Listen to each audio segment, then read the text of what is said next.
Disclaimer, ये कहानी पूरी तरह से काल्पनिक है। इसमें दिखाए गए सभी कैरेक्टर्स, जगहें और घटनाएं सिर्फ राइटर की इमेजिनेशन का हिस्सा है। इस स्टोरी में कुछ मैच्योर या एडल्ट एलिमेंट्स हो सकते हैं जो सिर्फ 18+ ऑडियंस के लिए सूटेबल है। Listener description is strongly advised. हमारा मकसद किसी भी धर्म, जाति या समुदाय की भावनाओं को ठेस पहुंचाना नहीं। आप सुन रहे हैं करोड़पति बाप का नकम्मा बेटा, एक रोमांचक कहानी एक ऐसे युवा की जिसे अपनों ने ठुकरा दिया, लेकिन किस्मत ने उसके लिए कुछ और ही लिख रखा था। हर एपिसोड में मिलेगा रोमांच, जज्बात, सस्पेंस और हैरान कर देने वाले मोड़। तो चलिए बिना किसी देरी के शुरू करते हैं आज का एपिसोड। चैप्टर नंबर 941 से 950। चैप्टर 941 प्रस्थान। डिंगलिंग फिर से यश मोहन के पास आई और उसकी जान बचाने के लिए धन्यवाद दिया। यश मोहन जानता था कि हर्ब वैली लगभग आधे महीने में बंद होने वाली थी, इसलिए वह उन्हें कुछ गोलियां देना चाहता था। उसका तीनों पर अच्छा प्रभाव था। यश मोहन ने 4 जेड की बोतलें निकालीं और उनमें से एक बोतल प्रत्येक को दी, लेकिन डिंगलिंग को उसने 2 दी। एक बोतल में साधना बढ़ाने वाली गोली थी। डिंगलिंग स्वर्णकोर अवस्था तक पहुंचने वाली थी और वह ठीक इसी के लिए घाटी में भाग्य की तलाश में आई थी। यश मोहन के पास ऐसी काफी गोलियां थीं, इसलिए उसे एक देना कोई बड़ी बात नहीं थी। हालांकि एक 5 तारा संप्रदाय में भी साधना बढ़ाने वाली गोली प्राप्त करना इतना आसान नहीं होता। यान क्यूई इसे खोलने वाला था, लेकिन यश मोहन ने उसे रोका। वापस जाकर देखना। मैं अब जा रहा हूं। यह अलविदा है। हो भाई, ये तुम जा रहे हो? डिंगलिंग का यश मोहन पर अच्छा प्रभाव था। अब जब यश मोहन जाने वाला था, उसे थोड़ा दुख हुआ और उसने पूछा, तुम हमारे साथ जड़ी बूटियां क्यों नहीं ढूंढते? हर्ब वैली आधे महीने में बंद हो जाएगी। यश मोहन ने सिर हिलाया और कुछ कहना चाहता था कि उसके पास एक आवाज आई, मित्र, मैं वांगपू हूं, 7 तारा संप्रदाय तियान जियान संप्रदाय का शिष्य। यश मोहन उलझन में था। वह इस वांगपू को बिल्कुल नहीं जानता था। एक बड़े संप्रदाय का संप्रदाय सदस्य उससे बात करने कैसे आया? यहां तक कि गुओ किफान और साथी भी हैरान थे। यह देखकर कि यश मोहन नहीं बोला, वांगपू ने विनम्रता से अपनी मुट्ठियों से सलाम किया और जारी रखा, मैंने देखा कि भाई ये डेमोनिक सोल बाइंडिंग रे को भी तोड़ सकते हैं और मैं आपसे मित्रता करना चाहता हूं। मुझे उम्मीद है कि आप मेरे अचानक आने को माफ करेंगे। यश मोहन तुरंत सतर्क हो गया। उसे लगा कि इससे कहीं अधिक कुछ है। एक स्वर्णकोर अवस्था स्तर 8 का साधक उसे भाई कहने आया था। यश मोहन को सबसे अधिक चिंता इस बात की थी कि किसी ने गु यिचेंग के साथ उसकी लड़ाई देखी होगी। क्या इस व्यक्ति ने उसे स्वर्ग अग्नि का उपयोग करते देखा था? यश मोहन कोई 1000 साल का चालाक गुरु नहीं था, लेकिन उसने बहुत कुछ अनुभव किया था। उसकी छठी इंद्री ने उसे बताया कि वांगपू के उसके पास आने के शुद्ध इरादे नहीं थे। यश मोहन ने सादे मुस्कान दी और अपनी मुट्ठियों से सलाम किया, बस कुछ छोटी चालें। वांगपू ने सिर हिलाया, भाई ये, मुझे लगता है कि तुम बहुत विनम्र हो। हालांकि भाई ये ने एक छिपे हुए साधन का उपयोग किया, मैं फिर भी तीव्र गर्मी महसूस कर सकता हूं। यश मोहन का दिल धंस गया, लेकिन इस वांगपू ने तीव्र शब्द कहने के बाद अचानक विषय बदल दिया, मुझे बस पता है कि भाई ये का उपनाम ये है। आपका पूरा नाम क्या है? इसका क्या मतलब है? वांगपू इससे पहले कि यश मोहन उत्तर दे पाता, एक ठंडी आवाज सुनाई दी। यश मोहन ने क्यूज्यू और वांगपू को ठंडी नजर से देखा और उसकी आंखों में घृणा की एक बूंद थी। उसे अब कैसे एहसास नहीं हो सकता था कि वांगपू इस महिला के कारण वहां था। यश मोहन ने दोनों को नजरअंदाज किया और गुओ किफान और साथियों को अपनी मुट्ठियों से सलाम किया, भाई गुओ, यान क्यूई, मार्शल बहन डिंग, हम फिर मिलेंगे। फिर यश मोहन अपनी रसोई चाकू पर खड़ा हुआ और चला गया। वांगपू ने यश मोहन के जाने की दिशा को देखा और उसका चेहरा हरा था। उसने नहीं सोचा था कि एकमात्र स्वर्णकोर अवस्था स्तर 1 उसके प्रति इतना अशिष्ट होने की हिम्मत करेगा। लेकिन उसने पीछा नहीं किया। उसने यश मोहन पर अपनी आध्यात्मिक चेतना का निशान लगा दिया था। उसे सभी के सामने यश मोहन का पीछा करने की जरूरत नहीं थी। जब क्यूज्यू ने यश मोहन को घृणा की एक बूंद के साथ उसे देखते देखा, तो उसे बहुत असहजता महसूस हुई, इस तथ्य के बावजूद कि उसे विश्वास था कि यश मोहन उसके करीब आने के लिए इस विधि का उपयोग कर रहा था। उसने एक पल सोचा और फिर यांगरू को बताए बिना अपनी उड़न तलवार पर उसका पीछा करना शुरू कर दिया। यश मोहन को विश्वास था कि अगर वह पूरी गति से उड़े तो क्यूज्यू भी उसे नहीं पकड़ पाती, लेकिन वहां देखने वाले इतने सारे लोगों के साथ वह वास्तव में नहीं जानता था कि क्यूज्यू ऐसा क्यों कर रही थी। इसलिए यश मोहन रुक गया और बस क्यूज्यू को ठंडी नजर से घूरा। क्यूज्यू को लग रहा था कि वह जानती है कि यश मोहन रुकेगा और उसने यश मोहन को शांति से देखा। तुमने मुझे इतनी कीमती गोली दी, शायद तुम जानते थे कि मैं इसे अस्वीकार नहीं कर पाऊंगी। और एक पल के लिए रुकने के बाद क्यूज्यू ने देखा कि यश मोहन के बोलने का कोई इरादा नहीं था, इसलिए वह केवल जारी रख सकती थी। और वास्तव में वह गोली मेरे लिए बहुत महत्वपूर्ण है, इसलिए मैं तुम्हारे एक अनुरोध पर सहमत हूं, जब तक कि यह बहुत ज्यादा न हो। मुझे बताओ, मेरे अनुरोध पर सहमत? यश मोहन को तुरंत एहसास हुआ कि यह महिला अभी भी अपने बारे में इतनी अधिक सोच रही थी कि वह उसका ध्यान आकर्षित करने की कोशिश कर रहा था। उसने उसे इतनी कीमती गोली दी। यश मोहन ने उन्हें केवल कुछ कंडेंस रेड पिलिया और एजियोर वेन पिलिया दी। वे उसके पास मौजूद सबसे निम्न गुणवत्ता वाली स्वर्णकोर अवस्था की गोलियां थीं। कंडेंस रेड पिल खरीदी जा सकती थी, इसलिए चूंकि वह नैना शुक्ला और दूसरों के ठिकाने के लिए बेताब था, उसने अपनी बेताबी में 4 एजियोर वेन पिलिया भी दी। लेकिन तब भी उसके पास लगभग 100 थीं। हालांकि इस महिला ने सोचा कि यह कुछ उच्च स्तरीय गोली थी। क्या वह 7 तारा संप्रदाय से नहीं थी? एजियोर वेन पिल उसके लिए इतनी कीमती कैसे हो सकती थी? लेकिन फिर यश मोहन को तुरंत एहसास हुआ कि क्यों।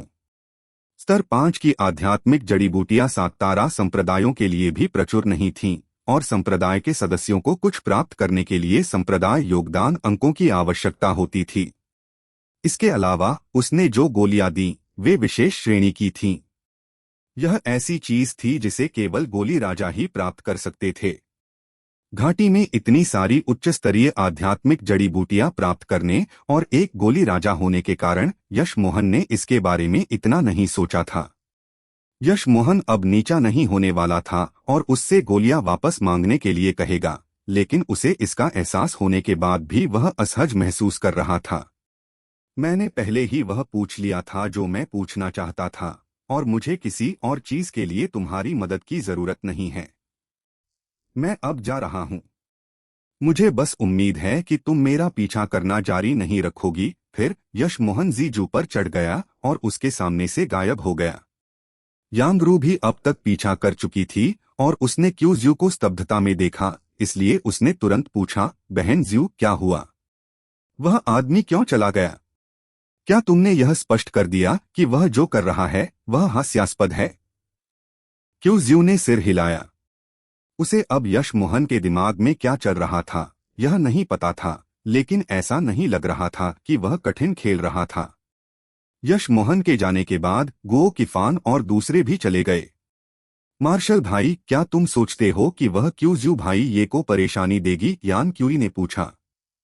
गो किफान ने सिर हिलाया। मैंने उस क्यूज्यू के बारे में सुना है। उसे मारना पसंद नहीं है।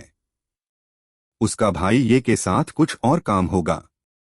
इसके अलावा भले ही वह कुछ करना चाहती हो, भाई ये के गुयिचेंग को मारने में सक्षम होने के साथ मुझे नहीं लगता कि वह उससे डरेगा। डिंगलिंग ने फिर 2 जेड की बोतलें निकाली और उन्हें खोला। मुझे देखने दो कि भाई ये ने मुझे क्या गोलियां दी। क्या हुआ? गो किफान और यान क्यूई तुरंत पास आए। यह एक शीर्ष श्रेणी की साधना बढ़ाने वाली गोली और विशेष श्रेणी की कंडेंस रेड पिलियों की एक बोतल है। यह 5 तारा संप्रदाय के सदस्य के लिए ये 2 गोलियां बेतुकी थीं। गो किफान और यान क्यूई ने भी तुरंत यश मोहन द्वारा दी गई बोतलें खोलीं और कहा, मुझे भी 12 कंडेंस रेड पिलियां मिली। हम उसके बहुत कर्जदार हैं, यान क्यूई ने खुद से बड़बड़ाया।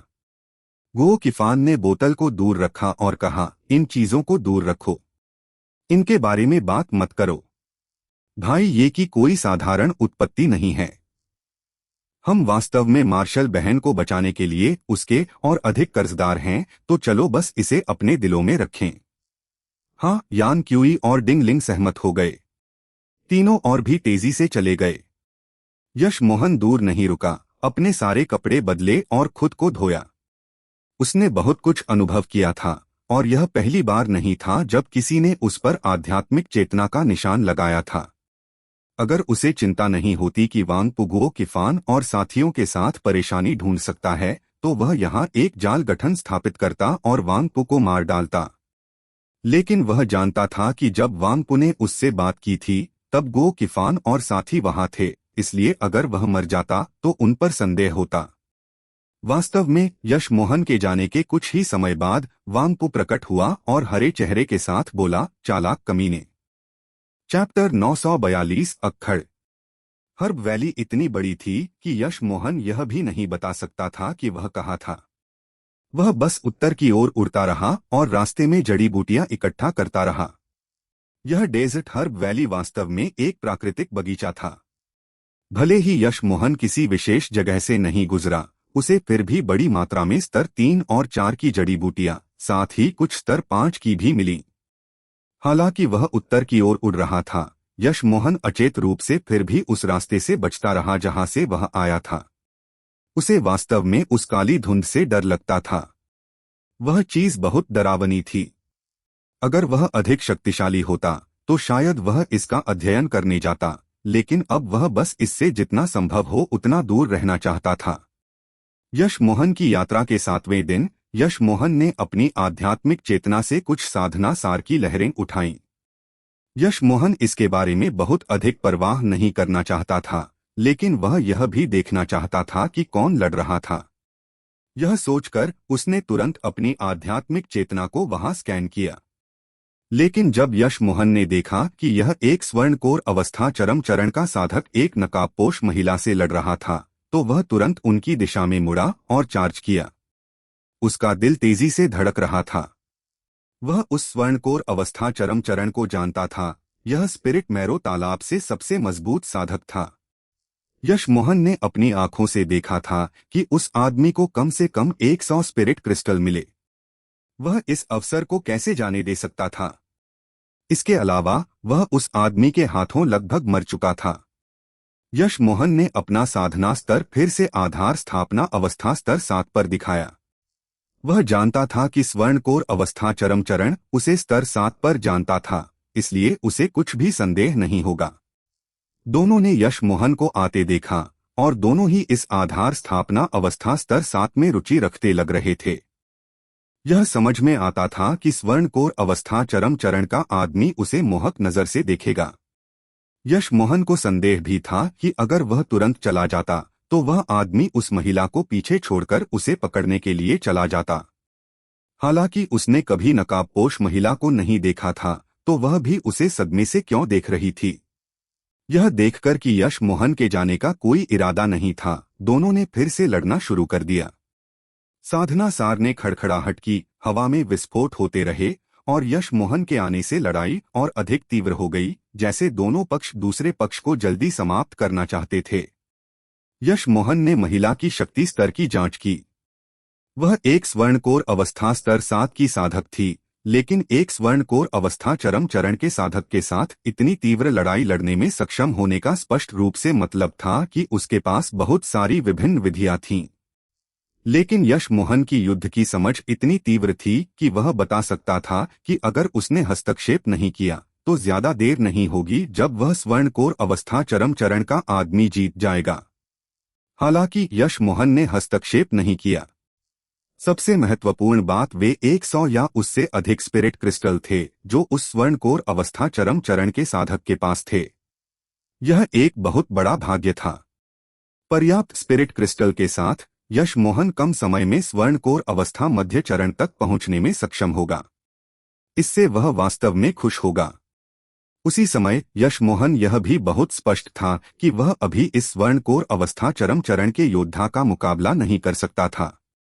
दोनों को तीव्र लड़ाई लड़ते देख यश मोहन ने उनके चारों ओर गठन बिछाना शुरू कर दिया।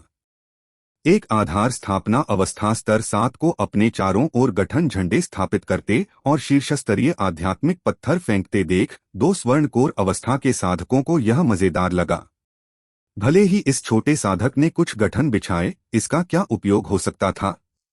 एक आधार स्थापना अवस्था स्तर 7 के बच्चे द्वारा बिछाए गए गठन एक स्वर्णकोर अवस्था के साधक के एक वार को भी नहीं रोक पाते। उनकी नजर में यश मोहन अक्खड़ था। गड़गड़ाहट जब गठन स्थापित हो ही रहा था, नकाबपोश महिला दूर फेंक दी गई। हालांकि वह दूर नहीं उड़ी, इससे पहले कि वह यश मोहन के अभी स्थापित किए गए रक्षात्मक गठन से टकराई, जिससे वह थोड़ा हिला। यश मोहन ने जो गठन स्थापित किया था वह एक चमकती पीली रोशनी के साथ सक्रिय हो गया, लेकिन बस इतना ही। रक्षात्मक गठन नहीं टूटा क्योंकि इसने महिला और चरम चरण के साधक को एक हल्की पीली रोशनी के साथ अंदर बंद कर दिया। नकाबपोश महिला स्तब्ध थी। वह अपने मुंह से खून पोंछना भी भूल गई क्योंकि उसने यश मोहन को स्तब्धता से देखा। तुमने एक स्तर 3 का गठन स्थापित किया। तुम एक स्तर 3 के गठन गुरु हो। यश मोहन ठंडा मुस्कुराया। एक स्तर 3 का गठन कुछ भी नहीं था। अगर उसके पास समय और सामग्री होती तो वह एक स्तर 4 का गठन भी स्थापित कर सकता था। उसने एक गुप्त आक्रमण गठन भी स्थापित किया था। उस स्वर्णकोर अवस्था चरम चरण ने भी एक गंभीर अभिव्यक्ति धारण कर ली। उसे यश मोहन की आधार स्थापना अवस्था की शक्ति की परवाह नहीं थी, लेकिन स्तर 3 के गठन ने उसे और अधिक सावधान कर दिया। उसे विश्वास था कि यश मोहन उसे किसी भी तरह नहीं रोक पाएगा, लेकिन वह केवल मान्यताओं पर भरोसा करके स्वर्णकोर अवस्था चरम चरण तक नहीं पहुंचा था। तुम क्या चाहते हो? नकाबपोश महिला ने यश मोहन से ठंडे स्वर में पूछा। यश मोहन ने सादे मुस्कान दी, मेरा तुमसे कोई विवाद नहीं है। मैं गठन खोल दूंगा और तुम जा सकती हो, लेकिन मुझे उसके साथ कुछ समस्याएं हैं। मुझे उससे कुछ लेना है। यश मोहन के शब्द बहुत मजेदार थे, लेकिन नकाबपोश महिला नहीं हंसी। जो कोई आसानी से स्तर 3 के गठन स्थापित कर सकता था वह सरल नहीं था। उसकी गुरु ने उसे बताया था कि उसे आसानी से एक गठन गुरु को नाराज नहीं करना चाहिए। स्पष्ट रूप से यश मोहन ऐसा ही एक गुरु था। उसने यह भी सोचा कि जब यश मोहन ने अपने स्तर से परे किसी को मारा और उसने यश मोहन को बिल्कुल भी नीचा नहीं देखा। उसने यश मोहन को सिर हिलाया और रक्षात्मक गठन से बाहर चली गई। इस बार गठन ने कुछ नहीं किया, जिसका मतलब था कि यह पूरी तरह से इस आधार स्थापना अवस्था के साधक के नियंत्रण में था। उसे जाते देख यश मोहन को परवाह नहीं थी। भले ही उसने गठनों का उपयोग न किया हो, वह एक स्वर्णकोर अवस्था स्तर 7 से डरता नहीं था। भले ही वह न जीत सके, वह भाग सकता था। तुम में हिम्मत है, मैं अभी तुम्हारी तलाश में नहीं गया था, फिर भी तुम मेरे पास आने की हिम्मत करते हो। स्वर्णकोर अवस्था चरम चरण ने ठंडा मुस्कुराया। यश मोहन मुस्कुराया, तुम मेरी तलाश में नहीं गए। मुझे लगता है कि तुम बस मुझे ढूंढ नहीं पाए। इसमें कोई संदेह नहीं था कि यह स्वर्णकोर अवस्था चरम चरण का साधक हर जगह उसकी तलाश कर रहा था। मुझे वह जादू उपकरण दे दो जिसमें स्पिरिट मैरो है। मैं वादा करता हूं कि उसके बाद तुम जा सकते हो। इसके अलावा मैं तुम्हारी किसी और चीज को नहीं छूऊंगा। अप्रत्याशित रूप से इस स्वर्णकोर अवस्था चरम चरण ने यश मोहन पर हमला नहीं किया। ठीक है, मुझे अपनी भंडारण अंगूठी दे दो और मैं भी वादा करता हूं कि अगर यह मुझे संतुष्ट करती है तो मैं तुम्हें जाने दूंगा। यश मोहन ने शांति से उत्तर दिया। जैसे ही उसने यह कहा, यश मोहन ने एक और गठन झंडा फेंका। इसने तुरंत गठन के अंदर के वातावरण को धुंधला कर दिया। स्वर्णकोर अवस्था चरम चरण का आदमी अब यश मोहन का चेहरा भी स्पष्ट रूप से नहीं देख सकता था और उसकी आध्यात्मिक चेतना भी कमजोर हो गई। साधक हिल गया। उसने हाथ हिलाया और एक रंगीन झंडा उसके हाथ में दिखाई दिया, जिसे उसने तुरंत बाहर फेंक दिया। छोटा झंडा एक पल में 10 मीटर बड़ा हो गया और इसके प्रभाव में आकाश भयानक हो गया। इस परिवर्तन पर यश मोहन अचेत रूप से कांप गया। यश मोहन ने स्पष्ट रूप से देखा कि साधक ने पहले नकाबपोश महिला से लड़ते समय केवल एक हथौड़ा जैसे जादू उपकरण का उपयोग किया था। यश मोहन सोचे बिना नहीं रह सका कि गु यिचेंग और यह आदमी दोनों ने दूसरे लोगों से लड़ने के लिए सामान्य चालों और जादू उपकरणों का उपयोग क्यों किया, लेकिन उससे लड़ने के लिए तुरंत अपने सबसे शक्तिशाली हथियार निकाल लिए। वह अभी केवल एक आधार स्थापना अवस्था स्तर 7 के रूप में दिखाई दिया। यश मोहन ने तुरंत दसियों गठन झंडे और साथ ही जी जू भी फेंके। वह जानता था कि एक स्वर्णकोर अवस्था चरम चरण के प्रतिद्वंद्वी के खिलाफ साधना सार में प्रतिस्पर्धा करना आत्महत्या होगी। अभी गठन का उपयोग न करना मूर्खता होगी। अगर वह जीतना चाहता था तो उसे आदमी को दबाने के लिए गठन की आवश्यकता होगी और उसे धीरे धीरे पीड़ा देने के लिए शैडोलेस का उपयोग करना होगा। शैडोलेस ने पहले एक स्वर्णकोर अवस्था चरम चरण को मारा था, इसलिए यश मोहन बहुत चिंतित नहीं था। और यह स्थिति वास्तव में उससे बहुत बेहतर थी जब उसने ली चांगशेन को मारा था। वह पहले केवल आधार स्थापना अवस्था पर था, लेकिन अब वह स्वर्णकोर अवस्था पर था और उसकी मदद के लिए गठन थे। झंडा फेंकने के बाद आकाश गड़गड़ाया क्योंकि दसियों पीली किरणें गठन से बाहर निकली, झंडे में चार्ज हुई। गठन में धुंधलापन बदतर और बदतर होता जा रहा था। स्वर्णकोर अवस्था चरम चरण तब हिल गया जब उसका झंडा रोक दिया गया। उसका झंडा जीवित आत्माओं से बना था और हालांकि इसे अभी पूरा किया गया था, यह आत्माएं चुराने में सक्षम था। उसने उम्मीद नहीं की थी कि एक आधार स्थापना अवस्था इसे एक गठन के साथ दबा पाएगी। फिर अचानक अनगिनत बैंगनी तलवार किरणों ने उसके चेहरे पर वार किया। नकाबपोश महिला ने गठन और अंदर के अनगिनत विस्फोटों को स्तब्धता से देखा, लेकिन वह कुछ भी नहीं देख सकती थी। यह आधार स्थापना अवस्था का साधक कब से इतना मजबूत था? चैप्टर 943 मार्शल बहन। जैसे ही बैंगनी तलवार किरण नीचे आई, स्वर्णकोर अवस्था के साधक को तुरंत एहसास हुआ कि यश मोहन आधार स्थापना अवस्था स्तर 7 पर नहीं था। चाहे आधार स्थापना अवस्था स्तर 7 कितना भी प्रतिभाशाली हो, वह उस स्तर की तलवार किरण का उपयोग नहीं कर पाता। हालांकि इसके बारे में सोचने का समय नहीं था। उसने कुछ सार रक्त थूका और उसके साथ झंडा वापस बुलाया। पहले तो यह गठन द्वारा रोक दिया गया, लेकिन सार रक्त जलाने के कारण इसे वापस लाने में केवल एक पल लगा। फिर झंडे ने यश मोहन की बैंगनी तलवार किरणों को रोक दिया। बैंगनी तलवार किरणों और झंडे ने टक्कर की, जिससे एक चीखने वाली आवाज पैदा हुई जो बिल्कुल असहनीय थी। यश मोहन ने अपने साधना सार को सरसराते हुए महसूस किया और उसने लगभग कुछ खून उगल दिया। लेकिन झंडे के प्रभाव अभी दूर थे।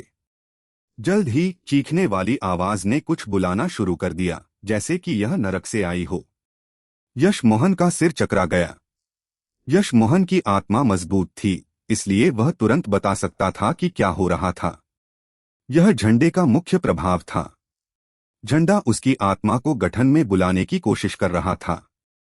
यह स्वर्णकोर अवस्था का साधक उसके गठन को बहुत अधिक कम आंक रहा था। यश मोहन ने कुछ और गठन झंडे फेंके और जीजू और भी चमकीला हो गया।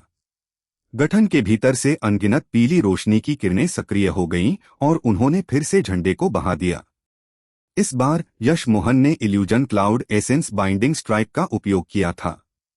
यश मोहन की वर्तमान शक्ति के साथ यह एक स्वर्णकोर अवस्था चरम चरण के साधक के साधना सार को केवल एक संक्षिप्त क्षण के लिए बांध सकता था, लेकिन यह पर्याप्त था। शैडोलेस ने पहले ही एक चाल चल दी थी।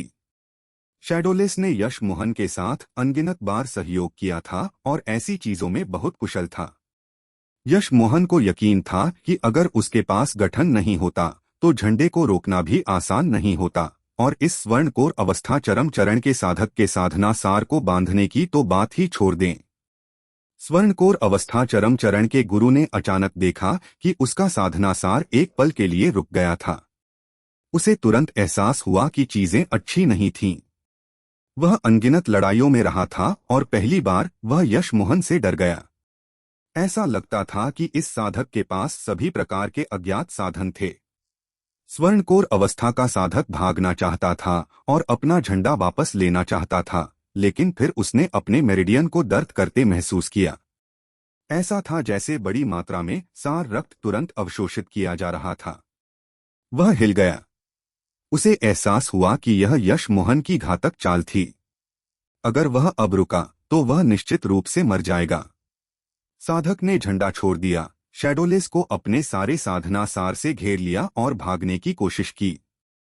यह पहली बार था जब शैडोलेस साधना सार से ढक गया था। अगर साधक उसे बाहर निकालना चाहता था तो उसके पास इससे निपटने के अन्य साधन थे, लेकिन वह उस समय बंधन से मुक्त भी नहीं हो पा रहा था। स्वर्णकोर अवस्था का साधक जितना संभव हो उतना दूर भागना चाहता था, लेकिन अपनी चिंता में वह यश मोहन के रक्षा गठन के बारे में भूल गया। गड़गड़ाहट। स्वर्णकोर अवस्था का साधक गठन से टकराया और गठन हिल गया। स्वर्णकोर अवस्था के साधक ने खुद को शांत रहने के लिए मजबूर किया। उसे अंततः समझ आ गया था कि यश मोहन को इतना आत्मविश्वास क्यों था। उसका साधना सार उससे बहुत दूर नहीं था और उसके पास सभी प्रकार के साधन थे। स्वर्णकोर अवस्था वाले व्यक्ति को पता था कि सबसे महत्वपूर्ण कदम इस गठन से बचना था। उसने कभी नहीं सोचा था कि एक गठन जिसे उसने गंभीरता से नहीं लिया था, उसके लिए जीवन और मृत्यु का मामला होगा। इस साधक ने अभी अपनी उड़न तलवार निकाली। उसे एहसास हुआ कि वह अभी गठन पर हमला नहीं कर पा रहा था जब उसने अंतहीन बैंगनी तलवार किरणों को अपनी ओर आते देखा। इसने उसे गठन को तोड़ने के बजाय हमलों से खुद का बचाव करने के लिए मजबूर किया। हालांकि उसका साधना सार शैडोलेस को भागने दे रहा था क्योंकि उसने इसका उपयोग भागने पर किया था। हालांकि अब जब उसे यश मोहन के हमलों से खुद का बचाव करने के लिए और अधिक उपयोग करना पड़ा, शैडोलेस तुरंत मुक्त हो गया और उसके डैंटियन को खाना शुरू कर दिया। साधक की उड़न तलवार हवा में फेंक दी गई और यश मोहन की बैंगनी तलवार किरणों द्वारा निगल ली गई। उसकी आंखों में अंतहीन पछतावा था। उसके लिए बहुत देर हो चुकी थी। बैंगनी तलवार किरणों ने खून की बौछार की और अगले ही पल साधक ढीला पड़ने लगा और सूखने लगा। यश मोहन ने झंडा और भंडारण अंगूठी ले ली। वह अब राहत की सांस ले सकता था। उसने अभी तक अंगूठी में नहीं देखा था। वहां बाहर एक नकाबपोश महिला भी देख रही थी। नकाबपोश महिला ने अनगिनत विस्फोट और फिर गठन के हिलने को देखा था। वह जांच करने ही वाली थी जब गठन अचानक गायब हो गया। वह आधार स्थापना अवस्था स्तर 8 का साधक उसके सामने प्रकट हुआ, लेकिन स्वर्णकोर अवस्था चरम चरण का गुरु चला गया था। नकाबपोश महिला ने यश मोहन को अकेले बाहर आते गठन झंडों को दूर रखते देखा। कुछ देर बाद उसने हिचकिचाते हुए पूछा, क्या तुमने उसे मार डाला? तुमने वास्तव में उसे मार डाला? हाँ, मैंने उसे मार डाला। यश मोहन ने फिर महिला को देखा। उसने उसे कभी नहीं देखा था, लेकिन वह उसे जानती लग रही थी। यश मोहन ने आकस्मिक रूप से पूछा, क्या तुम मुझे जानती हो? क्या तुमने मुझे पहले देखा है? महिला ने सिर हिलाया। हाँ, मैंने तुम्हें एक बार देखा है और मुझे पता है कि तुम झेंग युआन तलवार संप्रदाय से हो। तुमने संप्रदाय के बाहर ली बैसेन को मार डाला। यश मोहन हिल गया। उसे नहीं पता था कि जब उसने ली बैसेन को मारा था तो वहां एक नकाबपोश महिला देख रही थी। अगर वह उस समय उसे मारना चाहती थी तो यह काफी आसान होता। महिला ने महसूस किया कि यश मोहन क्या सोच रहा था और उसने शांति से कहा, अगर मैं उस समय तुम्हें मारना चाहती थी तो मैं करती, लेकिन मैंने नहीं किया। तुम कौन हो? तुम ली बैसेन को कैसे जानती हो? यश मोहन ने ठंडे स्वर में पूछा। महिला का स्वर और भी शांत हो गया। मैं ली बैसेन को जानती हूं क्योंकि मैं भी झेंग युआन तलवार संप्रदाय से हूं। उस संप्रदाय के सदस्य के रूप में तुम सोचते हो कि एक मुख्य शिष्य के हत्यारे का सामना करते समय मैं क्या करूंगी? यश मोहन अचानक हंसा। वह पुरानी खबर है। ली बैसेन के अलावा मैंने जी चांगशेंग को भी मार डाला है। यश मोहन ने हाथ हिलाया और जीजू फिर से प्रकट हो गया। उसने शांति से कहा, अगर तुम लड़ना चाहती हो तो जल्दी करो। नकाबपोश महिला स्तब्ध थी, लेकिन उसका यश मोहन से लड़ने का कोई इरादा नहीं था। बहुत देर बाद उसने बड़बड़ाया, तुम वास्तव में ली चांगशेंग को मार सकते हो। यह सही है। तुमने अभी एक स्वर्णकोर अवस्था चरम चरण के साधक को मार डाला। क्या तुम जानती थी कि उसका उपनाम ली है? यश मोहन ने अजीब तरह से पूछा। सैद्धांतिक रूप से ली युआन और उसके अलावा किसी और को नहीं पता था कि जी चांगशेंग वास्तव में ली चांगशेंग था। महिला ने उत्तर नहीं दिया। लेकिन उसने यश मोहन को झुककर सलाम किया और कहा, ली चांगशेन को मारने के लिए धन्यवाद। मैं फू यिशुआंग हूं। तुमने शायद मेरा नाम सुना होगा। फू यिशुआंग। यश मोहन ने वास्तव में यह नाम सुना था। उसने उसका अध्ययन किया और हिचकिचाते हुए पूछा, मैंने यह नाम सुना है, क्या तुम ची संग्रह अवस्था हॉल ऑफ फेम की नंबर 1 नहीं हो? तुम एक स्वर्णकोर अवस्था की साधक कैसे बन गई? फू यिशुआंग मुस्कुराई।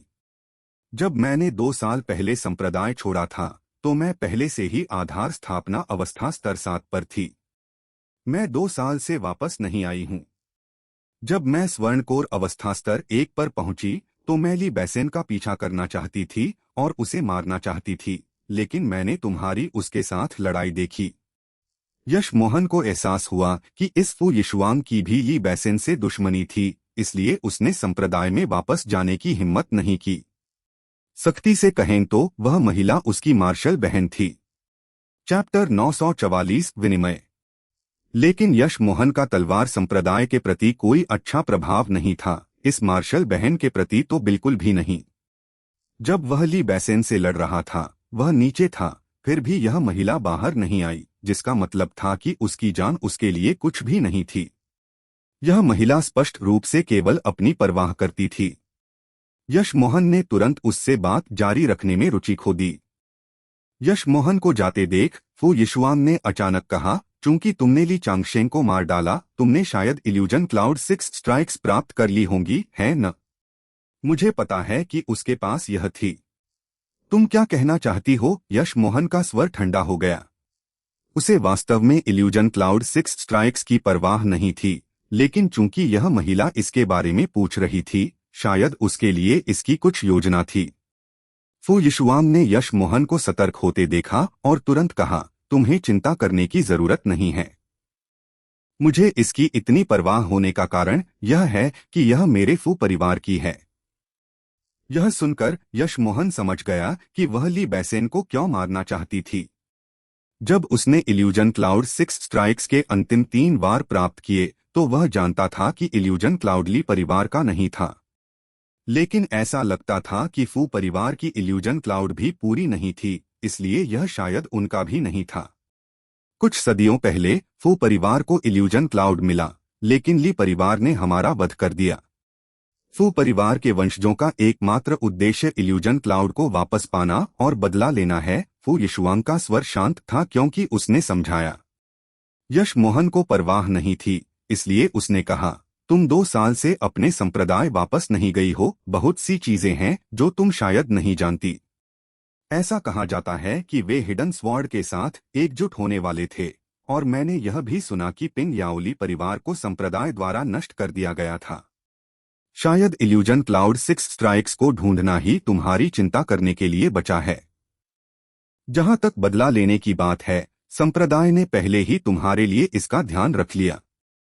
फू यिशुआंग स्तब्ध थी और बहुत देर बाद ही प्रतिक्रिया दी, तो कुछ ऐसी चीजें हैं जिन्हें करने की जरूरत नहीं है।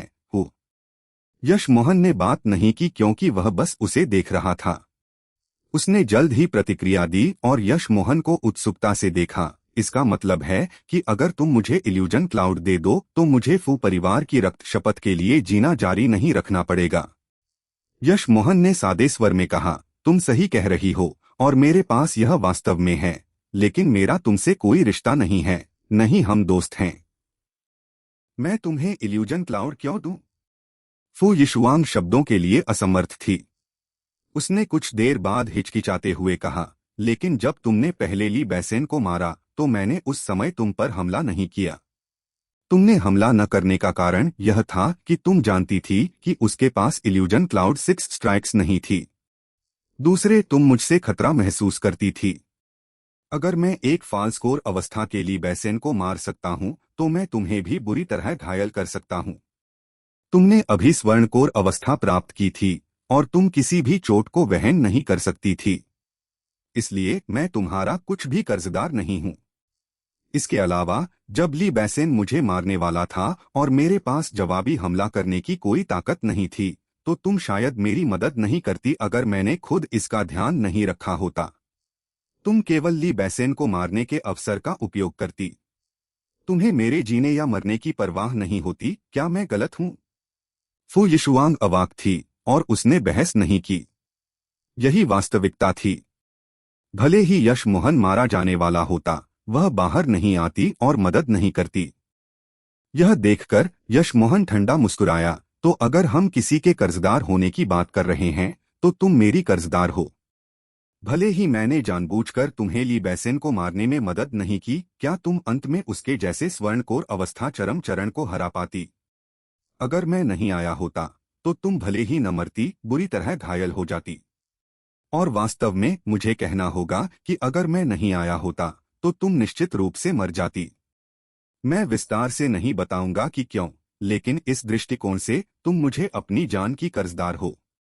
फू यिशुआंग ने नीचे देखा। उसे यश मोहन की बातों पर विश्वास नहीं था, लेकिन यश मोहन ने वास्तव में उसकी मदद की थी। यश मोहन बता सकता था कि उसे विश्वास नहीं था, लेकिन उसे परवाह नहीं थी। तुम मेरी कर्जदार हो, फिर भी तुम चाहती हो कि मैं तुम्हें मुफ्त में इल्यूजन क्लाउड दूं। क्या तुम्हें नहीं लगता कि यह हास्यास्पद है? अगर तुम सोचती हो कि तुम मुझसे इल्यूजन क्लाउड लूट सकती हो तो कोशिश करो। यश मोहन एक स्वर्णकोर अवस्था चरम चरण को भी मार सकता था। कोई रास्ता नहीं था कि फू यिशुआंग अभी अपनी जान से उससे लड़े। उस स्थिति में मैं जा रहा हूं, यश मोहन जीजू को छोड़ने वाला था। रुको, फू यिशुआंग ने यश मोहन को रोका। अगर यश मोहन चला गया तो वह इल्यूजन क्लाउड 6 स्ट्राइक्स कहां ढूंढेगी? यश मोहन को रुकते देख फू यिशुआंग ने अपना चेहरा का पर्दा नीचे किया और कहा, मेरे पास अभी भी कुछ रूपरंग हैं। अगर तुम मुझे इल्यूजन क्लाउड दे दो। यश मोहन उसके शब्दों पर स्तब्ध था। उसे वास्तव में इल्यूजन क्लाउड 6 स्ट्राइक्स की परवाह नहीं थी, क्योंकि उसके पास 9 स्ट्राइक्स थीं जिसे उसने इसके आधार पर सुधारा था। वह इतना कठोर होने का कारण यह था कि फू यिशुआंग इतने लंबे समय से हर्ब वैली में थी, उसे कुछ जड़ी बूटियां मिली होंगी। वह चाहता था कि वह खुद इसका उल्लेख करे। व्यवसाय का मूल नियम यह था कि दूसरा पक्ष तुम्हें केवल सबसे अच्छा प्रस्ताव देगा अगर तुम सौदा नहीं करना चाहते। लेकिन फू यिशुआंग क्या सोच रही थी, वह यह थी कि उसके पास जो जड़ी बूटियां थीं वे कीमती हो सकती थीं, लेकिन वे इल्यूजन क्लाउड 6 स्ट्राइक्स जितनी कीमती नहीं थीं। इसके अलावा यश मोहन को भी बहुत सारी जड़ी बूटियां मिली होंगी। अगर वह इल्यूजन क्लाउड 6 स्ट्राइक्स वापस नहीं पा सकी तो रक्त शपथ उसे कभी भी अमर चढ़ाई तक पहुंचने से रोकेगी। अगर यह नहीं होता कि यश मोहन बहुत मजबूत था तो वह वास्तव में उसे मारना और इसे लेना चाहती थी। हालांकि वह यश मोहन को नहीं हरा सकती थी, न ही उसके पास कोई मूल्यवान वस्तु थी। वह उसकी कर्जदार भी थी। उसके पास केवल अपना कौमार्य शरीर था। फू यिशुआंग का चेहरा थोड़ा पीला था, शायद हमेशा पर्दा पहनने के कारण। लेकिन फिर भी यश मोहन को स्वीकार करना पड़ा कि वह सुंदर थी। उसकी आंखें बहुत बड़ी थीं, जिससे यश मोहन को यांगरू की याद आई। हालांकि वह उससे अधिक सुंदर थी। यश मोहन को विश्वास था कि क्यूज्यू भी फू यिशुआंग जितनी सुंदर नहीं हो सकती थी। लेकिन फिर भी यश मोहन का उसके लिए कोई इरादा नहीं था। उसने आह भरी। उसे लगा कि फू यिशुआंग के लिए इल्यूजन क्लाउड 6 स्ट्राइक्स के लिए इतना आगे जाना इसके लायक नहीं था। यश मोहन ने अचानक उसका भाग्य लेने में रुचि खो दी। यह महिला फू परिवार की घृणा और इस इल्यूजन क्लाउड के लिए जी रही थी। यश मोहन की नज़र में जीने का यह बहुत थकाऊ तरीका था। यश मोहन ने इल्यूजन क्लाउड 6 स्ट्राइक्स की जेड पट्टिका निकाली और उसे दे दी। इल्यूजन क्लाउड इसमें है, लेकिन यह अपूर्ण है। इसमें 3 वार गायब हैं। भले ही तुम इसकी साधना करो, यह होलो स्पिरिट अवस्था से पहले केवल एक तलवार तकनीक हो सकती है। उसके बाद यह कमजोर होगी। फिर उसने जीजू निकाला और तेजी से भाग गया। हालांकि उसे उस पर दया आई, उसने उसे 9 स्ट्राइक्स नहीं दी। अगर उसने ली बैसेन को मारने में मदद की होती तो वह देता, लेकिन इसके बजाय उसने केवल देखा। उसे इल्यूजन क्लाउड 6 स्ट्राइक्स देना पहले से ही बहुत उदारता थी। फू यिशुआंग स्तब्ध थी। उसने नहीं सोचा था कि जब उसने अपना पर्दा उतारा तो यश मोहन उसे मुफ्त में दे देगा। क्यों? क्या उसे लगा कि वह बदसूरत है? फू यिशुआंग अपनी शक्ल सूरत के बारे में काफी आश्वस्त थी। वह नहीं समझ पाई कि यश मोहन ने ऐसा क्यों किया। उसने सिर हिलाया और इसके बारे में सोचना बंद कर दिया। उसने इल्यूजन क्लाउड 6 स्ट्राइक्स की जेड पट्टिका की जांच की और यह वास्तव में असली थी। फू यिशुआंग खुश हुई। उसने इतनी मेहनत की और अंततः फू परिवार के लिए इल्यूजन क्लाउड 6 स्ट्राइक्स वापस पा ली थी। चैप्टर 945 वास्तव में जाने की हिम्मत। यश मोहन ने एक शांत जगह पाई और अपने लूट की जांच करने के लिए एक गठन स्थापित किया। अंगूठी ज्यादातर जड़ी बूटियों से भरी थी, इसलिए उसने उन्हें व्यवस्थित किया और एक अलग अंगूठी में रख दिया। थोड़ी मूल्यवान जड़ी बूटियां सुनहरे पृष्ठ की दुनिया में भेज दी गईं। बड़ी मात्रा में आध्यात्मिक पत्थर, गोलियां और अन्य जादू उपकरण आध्यात्मिक उपकरण एक साथ ढेर में संग्रहित किए गए। मगरमच्छ, कैंची और झंडे के अलावा यश मोहन बाकी को बेचने के लिए तैयार था। जहां तक अयस्कों की बात है, सबसे कीमती वाइब्रेंट सन ट्रू मेटल और स्टार सैंड का एक शीर्षस्तरीय टुकड़ा था। स्वर्णकोर अवस्था चरम चरण के साधक के पास 400,000 शीर्षस्तरीय आध्यात्मिक पत्थर थे, लेकिन जिस बात ने यश मोहन को सबसे अधिक चौंकाया वह यह थी कि उसके पास सभी प्रकार की आध्यात्मिक जड़ी बूटियां थीं जो कुल मिलाकर उससे अधिक थीं। हालांकि उसके पास बस कम मूल्यवान थीं। यश मोहन के पास इतनी सारी कीमती आध्यात्मिक जड़ी बूटियां नहीं होती अगर वह उस धुंधली घाटी में नहीं गया होता। जब उसने 170 से अधिक स्पिरिट क्रिस्टल देखे तो यश मोहन को तुरंत समझ आ गया कि यह आदमी इतना अमीर क्यों था। उसने निश्चित रूप से स्पिरिट मैरो तालाब में बहुत सारे साधकों को लूटा होगा। जब उसने स्वर्णकोर अवस्था चरम चरण के साधक की अंगूठी के अंदर अधिक भंडारण अंगूठियां खोली तो उसे 1.5 मिलियन शीर्षस्तरीय आध्यात्मिक पत्थर, 2.6 मिलियन मध्यस्तरीय आध्यात्मिक पत्थर और केवल 3 मिलियन से कम निम्नस्तरीय आध्यात्मिक पत्थर मिले। यश मोहन को यकीन था कि यह आदमी स्वर्णकोर अवस्था के साधकों में सबसे अमीर व्यक्ति था। उसने इन चीजों को दूर रखा और आकस्मिक रूप से और जड़ी बूटियां खोजने के लिए बाहर गया। वह जानता था कि जगह बंद होने वाली थी। अभी भी कुछ दिन बाकी थे, इसलिए यश मोहन ने कुछ स्तर 2 के गठन डिस्क बनाए जिसमें एक रक्षा गठन और 4 आक्रमण गठन शामिल थे। यश मोहन उच्च स्तरीय बनाना चाहता था, लेकिन उसके संसाधन सीमित थे। इसके अलावा गठन डिस्क बनाना गठन बनाने से बहुत कठिन था। वह जानता था कि वह वहां वास्तव में खतरे में नहीं था, लेकिन जब वह बाहर निकलेगा तो होगा। वे सभी साधक जिन्होंने उसे टोल चुकाया था और वह कड़वे चेहरे वाला साधक उसे मारना चाहते थे। वह उस आदमी के बारे में अकेले चिंतित नहीं था, लेकिन डरता था कि अगर उसका बैकअप हो तो क्या हो सकता था। यश मोहन से कुछ हजार किलोमीटर दूर एक कड़वे चेहरे वाले साधक की उदास अभिव्यक्ति थी। जड़ी बूटियां इकट्ठा करने के अलावा उसके पास एक बहुत महत्वपूर्ण मिशन था और वह था यश मोहन को मारना और उसकी सारी संपत्ति इमोर्टल ट्रेजर टॉवर के बुजुर्ग फेंग को ले जाना। बुजुर्ग फेंग को विश्वास था कि यश मोहन के पास कोई रहस्य होना चाहिए जिसके कारण वह इतनी शक्ति के साथ गोली बनाने के हॉल ऑफ फेम में नंबर 1 बन सका। उसने सोचा था कि यह एक सरल कार्य होगा क्योंकि उसने यश मोहन पर बड़ी मात्रा में आध्यात्मिक चेतना के निशान लगाए थे।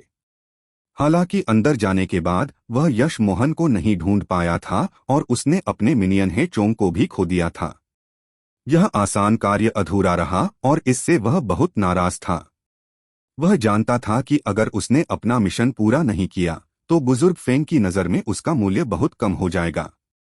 उसका समय लगभग समाप्त हो रहा था। वास्तव में समय समाप्त हो गया था। साधकों पर सफेद रोशनी चमकी क्योंकि उन्हें बाहर टेलीपोर्ट कर दिया गया। जैसे ही यश मोहन बाहर आया, उसने घाटी के बाहर बहुत सारे लोगों को निचोड़ते देखा। अब और भी अधिक स्टॉल थे और प्रत्येक पर आध्यात्मिक जड़ी बूटियां और सामग्री इकट्ठा करने के लिए एक संकेत था। यश मोहन ने 9 ट्रांसफॉर्मेशन का उपयोग करने की हिम्मत नहीं की। वह उन काले और सफेद गुरुओं से अधिक डरता था जिनसे उसने बचा था। वे होलो स्पिरिट अवस्था के साधक थे। यह देखकर कि कितने लोग थे, यश मोहन निश्चित रूप से वहां नहीं रुक रहा था। लेकिन जैसे ही उसने भागने की कोशिश की, वह बहुत उत्साही व्यापारियों के एक समूह से घिर गया। मैं ऑल स्पिरिट हॉल का कार्य करता हूं। मैं हर्ब कॉलड्रन संप्रदाय से हूं। हम तुम्हारी जड़ी बूटियों के लिए उच्च कीमत चुकाएंगे। यश मोहन के अंततः बाहर निकलने के बाद एक सुंदर महिला उसके सामने प्रकट हुई। यश मोहन, मुझे पता था कि वे लोग तुम्हारा कुछ नहीं कर सकते। वास्तव में तुमने मुझे निराश नहीं किया। यश मोहन ने लियू युएतांग और उसके पीछे 3 मार्शल बहनों को देखा और उसने चुपके से सतर्कता बरती।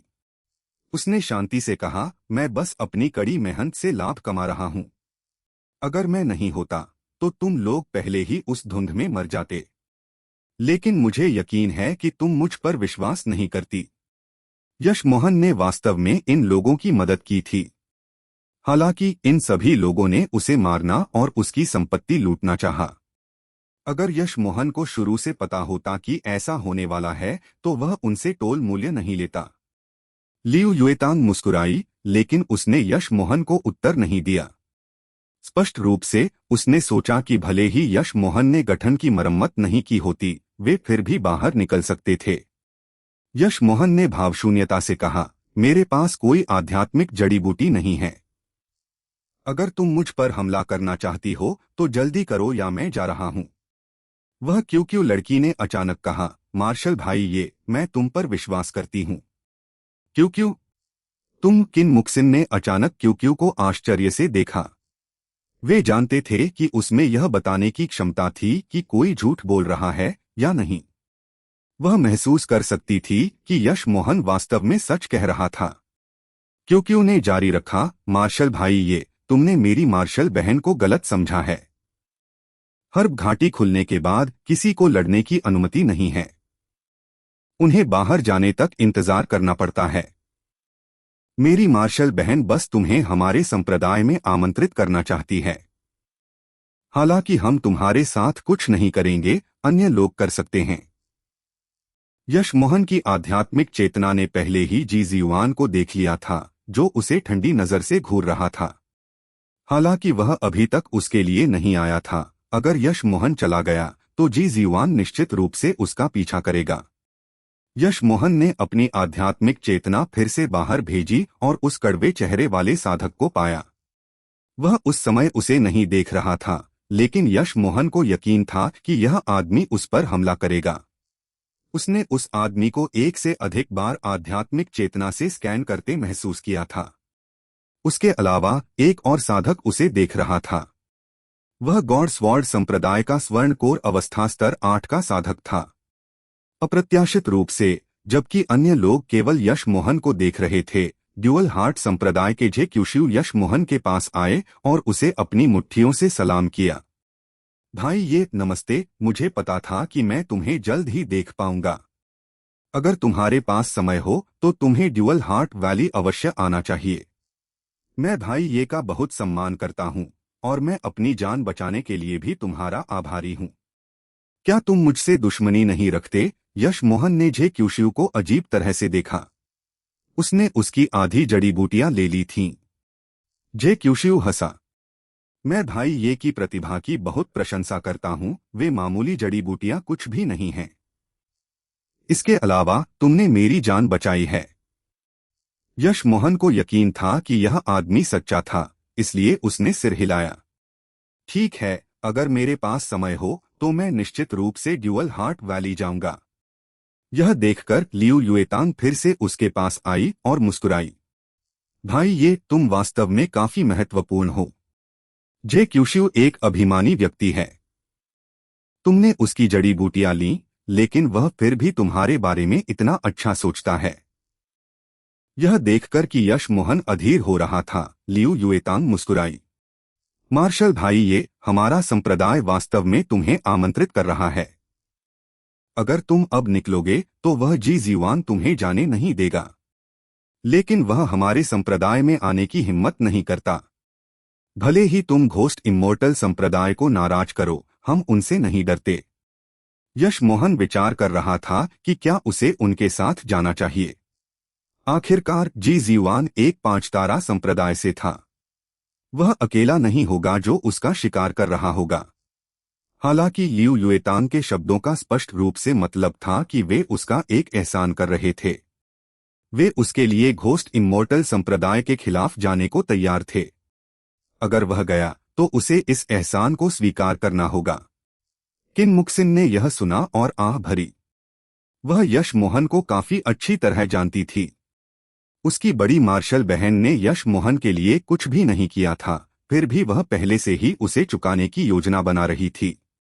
यश मोहन उसके गुरु को भी अस्वीकार कर सकता था, कोई रास्ता नहीं था कि वह उसके आगे झुके। वास्तव में यश मोहन ठंडा मुस्कुराया।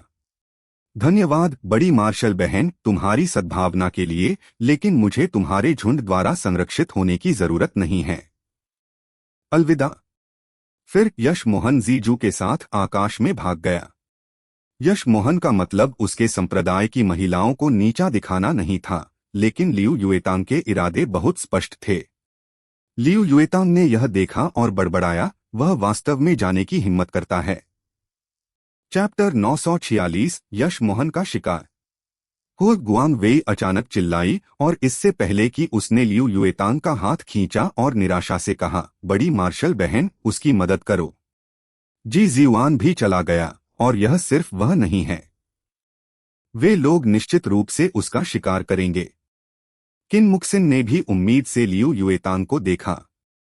लियू युएतांग ने आह भरी, गुरु और साथी पहले से ही यहाँ हैं, चलो उनसे मिलने चलते हैं। गुआंग वेई और लड़कियां मुड़ी और देखा कि उनके गुरु और संप्रदाय के बुजुर्ग आ गए थे, और उन्हें तुरंत पता चल गया कि यश मोहन की मदद करना संभव नहीं होगा। जैसे ही यश मोहन उड़ गया, उसने जी जीवान को उसका पीछा करते महसूस किया। उसके अलावा उसके साथ 2 और साथी थे जिन्हें जी जीवान ने शायद मदद के लिए बुलाया था। जी जीवान स्वर्णकोर अवस्था चरम चरण पर था और अन्य 2 दोनों स्वर्णकोर अवस्था उच्च चरण के साधक थे। भले ही यश मोहन के पास गठन डिस्क थे, वह 3 स्वर्णकोर अवस्था उच्च चरण के हमलावरों को नहीं मार सकता था। उसके गठन डिस्क पहली जगह केवल सामान्य स्तर 2 के डिस्क थे। अगर उसके पास एक स्तर 4 का गठन डिस्क होता तो यश मोहन आसानी से तीनों को मार सकता था। भले ही उसके पास केवल एक स्तर 3 का डिस्क होता, वह जी जीवान को मारने में सक्षम होता। लेकिन सबसे महत्वपूर्ण बात यह वास्तविकता थी कि यश मोहन के पास एक स्तर 3 का गठन स्थापित करने का समय नहीं था, और उनमें से 3 थे। यह महसूस करते हुए कि जी जीवान करीब और करीब आ रहा था, यश मोहन जानता था कि उसे निर्णय लेना होगा। यश मोहन की गति में अचानक विस्फोट हुआ। जैसे ही जी जीवान ने यह देखा, वह ठंडा मुस्कुराया। चाहे यश मोहन कितना भी तेज हो, कोई रास्ता नहीं था कि एकमात्र स्वर्णकोर अवस्था स्तर 1 उससे दूर हो सके। यश मोहन ने पहले छिपने के लिए एक जगह खोजने के लिए गति बढ़ाई। जब जी जीवान पकड़ लेता तो वह उन पर घात लगाता। जब तक वह अन्य 2 लोगों को बाहर निकाल सकता था, उसे यकीन था कि वह अपने गठन डिस्क के साथ जी जीवान से निपट सकता था। लेकिन यश मोहन ने उम्मीद नहीं की थी कि जब उसने गति बढ़ाई, एक शक्तिशाली साधनासार दिखाई देगा और जल्दी से उसके करीब उड़ जाएगा। यश मोहन का दिल धंस गया। वह जानता था कि दौड़ना जारी रखने का कोई मतलब नहीं था, इसलिए वह रुक गया।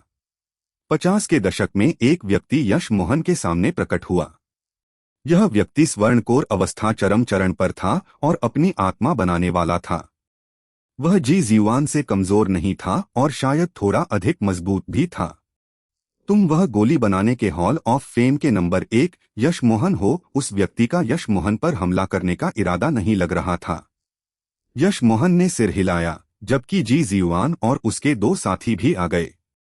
लेकिन जब उन्होंने देखा कि एक और व्यक्ति था, तो उन्होंने बात नहीं की और बस सूक्ष्मता से यश मोहन और उस व्यक्ति को घेर लिया। एक संक्षिप्त क्षण में जी जीवान को ऐसा लगा जैसे उसे याद आ गया हो कि यह व्यक्ति कौन था। उसका चेहरा तुरंत बदल गया और उसने अपनी मुट्ठियों से सलाम किया। तो यह इमोर्टल ट्रेजर टॉवर के बुजुर्ग यान हैं। बुजुर्ग यान, आपको यहां आने का क्या कारण हो सकता है? यश मोहन ने यह सुना और सोचा, क्या यह इमोर्टल ट्रेजर टॉवर में यान झेंग का समर्थन हो सकता है? यह सोचकर उसने अपनी मुट्ठियों से सलाम किया। कियानबेई, क्या आप शायद यान झेंग को जानते हैं? उसे इसमें शामिल रिश्ते को जानना था।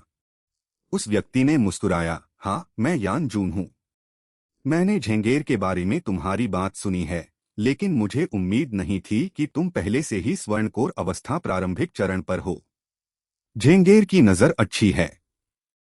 हम दोनों स्वर्णकोर अवस्था के साधक हैं, इसलिए मुझे कियानबेई कहने की जरूरत नहीं है। बस मुझे बुजुर्ग यान कहो। यशमोहन खुश हुआ। चूंकि यह आदमी यान झेंग से संबंधित था, वह उसका कर्जदार था। यशमोहन को कोंग ये से गोलियां बनाने का एक मौका मिला था और उसने इसे यान झेंग को दे दिया था। यान झेंग ने निश्चित रूप से इसे यान जून को दिया होगा। अगर ऐसा था तो यान जून उसका एहसानमंद था। हाँ, धन्यवाद बुजुर्ग यान। यशमोहन ने अपनी मुट्ठियों से सलाम किया। यान जून की मदद से उसे विश्वास था कि वह पहले 2 स्वर्णकोर अवस्था स्तर 7 वाले साथियों को मार सकता था और फिर यान जून की जी जीवान को मारने में मदद कर सकता था। इस बीच जी जीवान का चेहरा बुरा लग रहा था। स्पष्ट रूप से यान जून वहां यशमोहन की मदद करने के लिए था। यान जून ने फिर जी जीवान को अपनी मुट्ठियों से सलाम किया। दाओ मित्र जी, हालांकि मुझे नहीं पता कि यशमोहन के साथ तुम्हारा क्या विवाद है, कृपया इसे मेरे खातिर जाने दो। हाँ, जी जीवान हंसा क्योंकि उसका चेहरा ठंडा हो गया। बुजुर्ग यान, यह घोस्ट इम्मोर्टल संप्रदाय का मामला है। मैं अभी घोस्ट इम्मोर्टल संप्रदाय का प्रतिनिधित्व करता हूँ। क्या तुम मुझसे लड़ने के लिए इम्मोर्टल ट्रेजर टॉवर का प्रतिनिधित्व कर सकते हो? यह सुनकर यान जून का चेहरा बुरा लग रहा था। वह मुश्किल से इम्मोर्टल ट्रेजर टॉवर में अपनी स्थिति बनाए रख सकता था, वह उनका प्रतिनिधित्व कैसे कर सकता था? यान जून जानता था कि अपनी स्वर्णकोर अवस्था चरम चरण की शक्ति के साथ घोस्ट इम्मोर्टल संप्रदाय से लड़ना आत्महत्या होगी। लेकिन यशमोहन ने उसे इतनी मूल्यवान चीज दी थी, वह बिल्कुल भी उसकी रक्षा नहीं कर सकता था। उसने कुछ देर सोचा और उसे एहसास हुआ कि वह आज हस्तक्षेप नहीं कर सकता था। जी जीवान की हत्या की प्रवृत्ति से वह बता सकता था कि भले ही यशमोहन माफी मांगे, जी जीवान उसे नहीं जाने देता। इसके अलावा वह यान झेंग से जानता था कि यशमोहन पहली जगह जी जीवान से माफी मांगने का प्रकार नहीं था। उसी पल यान जून को पछतावा हुआ कि वह आया था। यह देखकर कि यान जून की अभिव्यक्ति खट्टी हो गई थी, यशमोहन जानता था कि वह क्या सोच रहा था और उसने कहा, बुजुर्ग यान, इसका तुमसे कोई लेना देना नहीं है। मुझे नहीं लगता कि यह जी जीवान मेरा कुछ कर सकता है। यान जून ने कहा, मैं केवल खुद का प्रतिनिधित्व करता हूं, लेकिन मैंने अभी यशमोहन को रोका और तुम लोगों को उसे पकड़ने दिया। भले ही मैं उसकी मदद न करूं, मैं उसे तुम लोगों के लिए नहीं रोक सकता, है न? अप्रत्याशित रूप से जी जीवान मुस्कुराया और उत्तर दिया, धन्यवाद बुजुर्ग यान। मैं बुजुर्ग यान को ऐसा व्यक्ति नहीं बनने दूंगा। मैं उसे भागने के लिए 30 सेकंड दूंगा। मुझे लगता है कि तुमने उसे केवल लगभग 10 सेकंड के लिए रोका, है न? वास्तव में यान जून ने राहत की सांस ली। वह डर गया था कि जी जीवान उसे बिल्कुल भी कोई चेहरा नहीं देगा। वह जानता था कि 30 सेकंड कुछ भी नहीं थे, लेकिन इसने उसे कम से कम कुछ चेहरा तो दिया। यशमोहन, मुझे बहुत शर्मिंदगी है कि मैं तुम्हारी मदद करने के लिए बस इतना ही कर सकता हूं। मुझे खेद है। यान जून मुड़ा। जी जीवान के चेहरे पर एक ठंडी मुस्कान थी, लेकिन उसने बात नहीं की। यशमोहन जानता था कि जी जीवान क्यों ठंडा मुस्कुरा रहा था। ऐसा इसलिए था क्योंकि जैसे ही वह वहां पहुंचा, उसने उस पर आध्यात्मिक चेतना का निशान लगा दिया था। यशमोहन यान जून के बारे में बुरा महसूस नहीं करता था, क्योंकि उसके पास वास्तव में घोस्ट इम्मोर्टल संप्रदाय का सामना करने की शक्ति नहीं थी।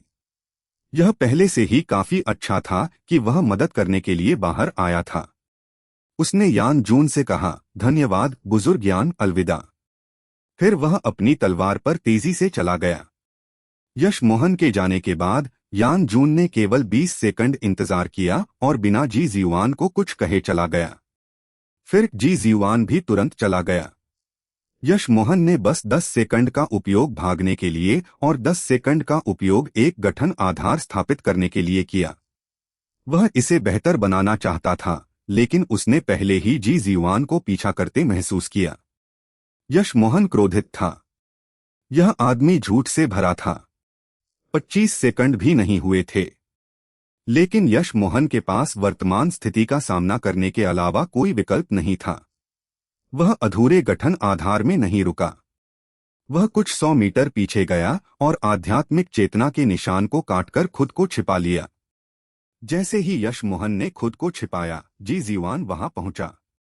उसने यह भी नहीं देखा कि यश मोहन कहाँ था और बस अपनी उड़न तलवार वहां चला दी। उसी समय यश मोहन भी चला गया। जी जीवान की ओर नहीं, बल्कि उसके पीछे 2 स्वर्णकोर अवस्था स्तर 7 के साधकों के लिए। चैप्टर 947 भयानक तलवार छाया।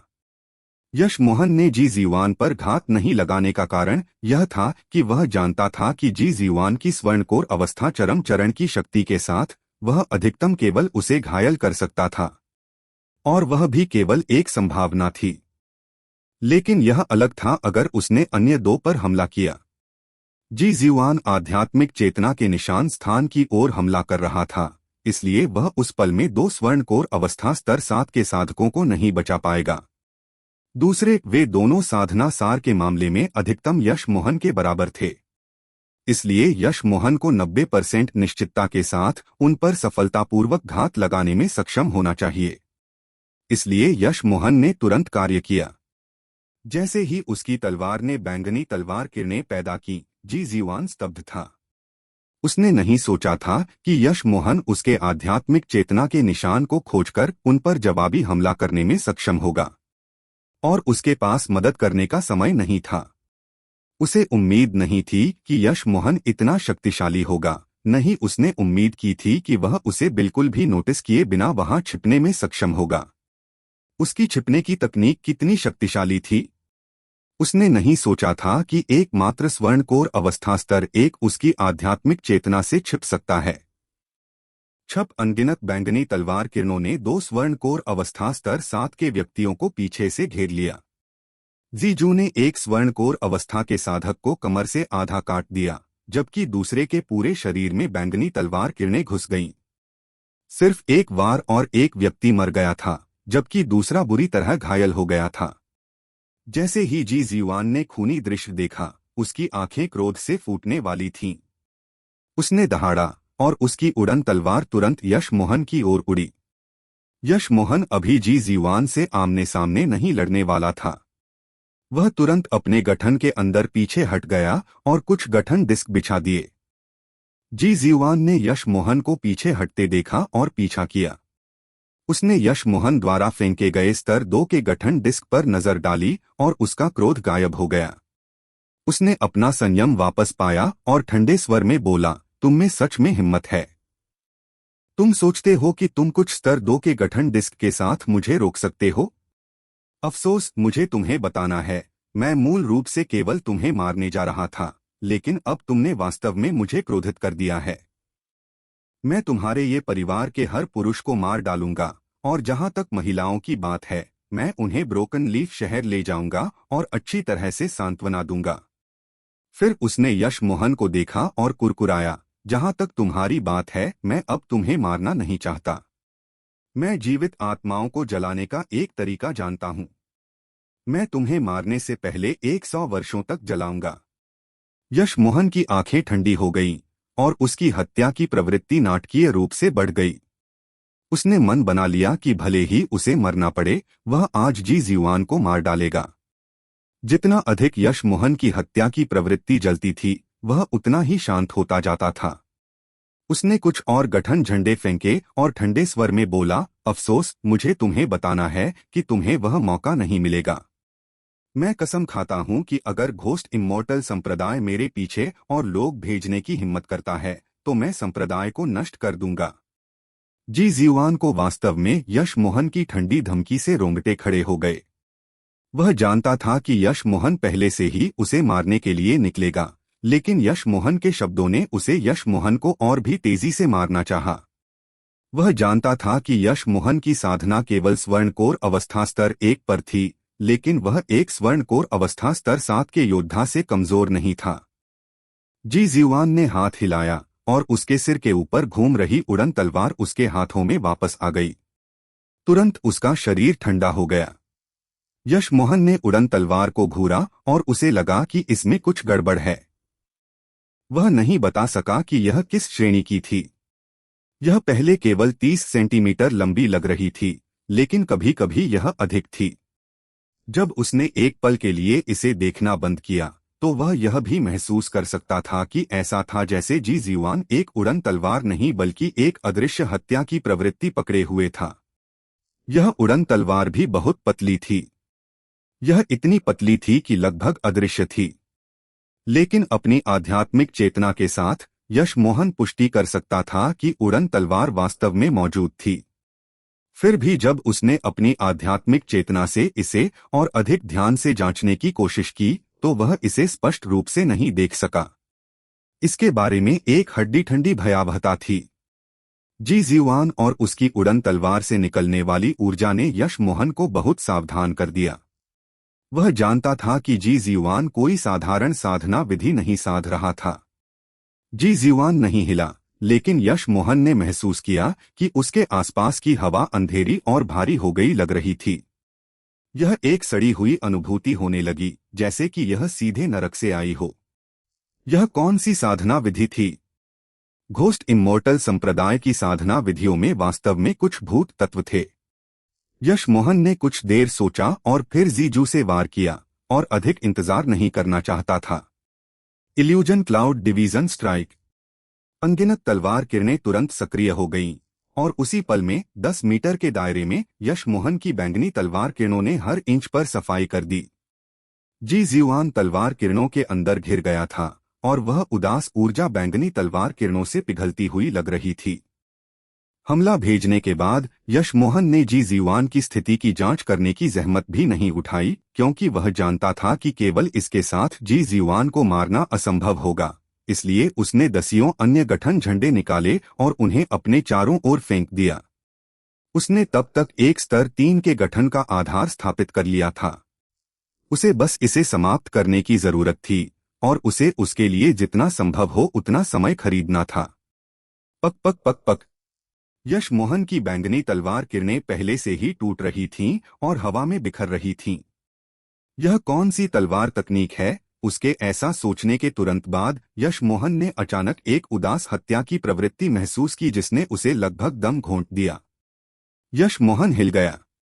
ऐसा लगता था कि केवल एक हमला भेजने के बाद गठन बिछाने की कोशिश करना आत्मघाती था। यश मोहन ने तुरंत अपने 4 रक्षात्मक गठन डिस्क और 2 आक्रमण गठन डिस्क को सक्रिय कर दिया। थड़ थड़ थड़। यश मोहन को अभी भी कुछ कदम पीछे हटने के लिए मजबूर होना पड़ा, और वे 6 गठन डिस्क तुरंत टूट गए। उनका एकमात्र उपयोग यश मोहन की जान बचाना था। अगर वे नहीं होते तो वह वार उसे पहले ही मार चुका होता। यश मोहन ने गठन झंडे फेंकना जारी नहीं रखा। वह जानता था कि अगर वह आज स्तर 3 का गठन नहीं बना पाया तो वह निश्चित रूप से हार जाएगा। फिर भी उसके पास इसे समाप्त करने का समय ही नहीं था। जी जीवान की तलवार तकनीक बहुत मजबूत थी। यह विशेष रूप से शक्तिशाली थी क्योंकि यश मोहन वार के प्रक्षेपवक्र को नहीं समझ पा रहा था। जी जीवान उस स्वर्णकोर अवस्था चरम चरण से बहुत अधिक मजबूत था जिसे यश मोहन ने हर्ब वैली में मारा था। लेकिन अचानक और भी अधिक चौंकाने वाली बात हुई। वह यह नहीं बता सका कि जी जीवान कहाँ था। यश मोहन ने अपनी पीठ पर ठंडा पसीना बहता महसूस किया क्योंकि उसने अपनी आध्यात्मिक चेतना फैलाई। हालांकि जी जीवान उसकी आध्यात्मिक चेतना में भी दिखाई नहीं दे रहा था। यह साथी बहुत मजबूत था। जब वह उसके साथ लकड़ी के घर में लड़ा तो वह अपनी वास्तविक शक्ति का बिल्कुल भी उपयोग नहीं कर रहा था। अचानक यश मोहन ने एक हल्की सांस महसूस की और जाग गया, क्योंकि वह एक ठंडी हत्या की प्रवृत्ति को अपनी आत्मा को भेदते महसूस कर सकता था। यश मोहन कांप गया।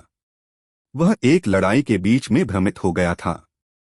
यह जी जीवान बहुत शक्तिशाली था। उसने किसी तरह यश मोहन को उनकी लड़ाई के बीच में एक स्तब्धता में भेज दिया था। हत्या की प्रवृत्ति निकट थी, इसलिए सोचने का समय नहीं था। यश मोहन ने दसियों मीटर पीछे उड़ान भरी और लगभग अपने गठन आधार के बाहर समाप्त हो गया। यश मोहन ने अपनी पसलियों के नीचे कुछ दर्द महसूस किया क्योंकि एक गहरा घाव दिखाई दिया था। इतना शक्तिशाली। यश मोहन ने कुछ गोलियां खाईं और अपनी आंखें बंद कर लीं। अगर उसकी छठी इंद्री ने हत्या की प्रवृत्ति को महसूस नहीं किया होता तो वह पहले ही कमर से आधा कट चुका होता। एकमात्र चीज जो वह अभी उपयोग कर सकता था वह थी 3 बर्थ चैंट की साधना से प्राप्त शक्तिशाली छठी इंद्री। एक और बिना आवाज की तलवार छाया यश मोहन की छाती के पास से गुजरी। भले ही यश मोहन गोलियां ले रहा था, उसके घाव ठीक नहीं हो रहे थे और इसके बजाय कुछ अंधेरी ऊर्जा रिसने लगी। यश मोहन और अधिक शांत होता गया। ऐसा महसूस हुआ जैसे उसका गठन अनगिनत तलवार छायाओं से भरा हुआ था, लेकिन जब उसने अपनी आंखें बंद की तो सब कुछ स्पष्ट हो गया। यश मोहन ने अपने घावों को नजरअंदाज किया और अनगिनत तलवार छायाओं के माध्यम से गुजरा। शुरुआत में वह अभी भी कट रहा था, लेकिन कुछ देर बाद उसे कम और कम चोटें आईं। वह जी जीवान की स्थिति भी महसूस कर सकता था। यश मोहन बहुत शांत था।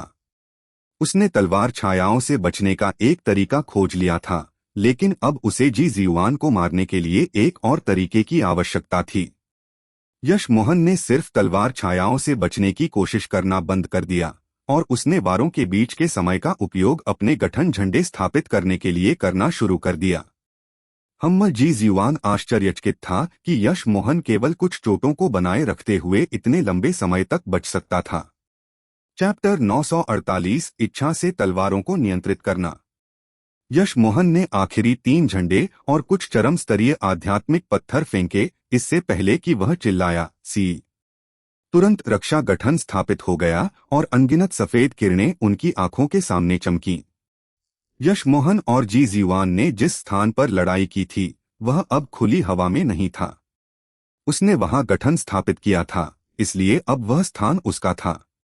यश मोहन ने अपनी आध्यात्मिक चेतना से स्कैन किया और देखा कि जी जीवान अपनी तलवार छायाओं के बीच छिपा हुआ था। उसने यश मोहन के गठन को स्तब्धता से देखा और बहुत देर बाद बड़बड़ाया, एक स्तर 3 का चरम गठन। यश मोहन की आध्यात्मिक चेतना चली गई और अनगिनत तलवार छायाएं यश मोहन के गठन से सफेद रोशनी द्वारा बह गईं। यश मोहन ने एक लंबी सांस छोड़ी। वह पहले निष्क्रिय रूप से मारा जा रहा था जब तक कि उसने अपना गठन स्थापित करना समाप्त नहीं कर लिया। यह गठन उसका था और प्रत्येक गठन झंडे पर उसका आध्यात्मिक चेतना का निशान था। इस भूमि में छाया रहित तलवारों का उपयोग करने का सपना देखते रहो। यश मोहन ने जो उम्मीद नहीं की थी वह यह थी कि उसने जो गठन स्थापित किया था वह लगभग चरम चरण पर था, क्योंकि उसने चरम स्तरीय आध्यात्मिक पत्थरों का उपयोग किया था, भले ही यह स्तर 3 प्रारंभिक चरण का होना चाहिए था।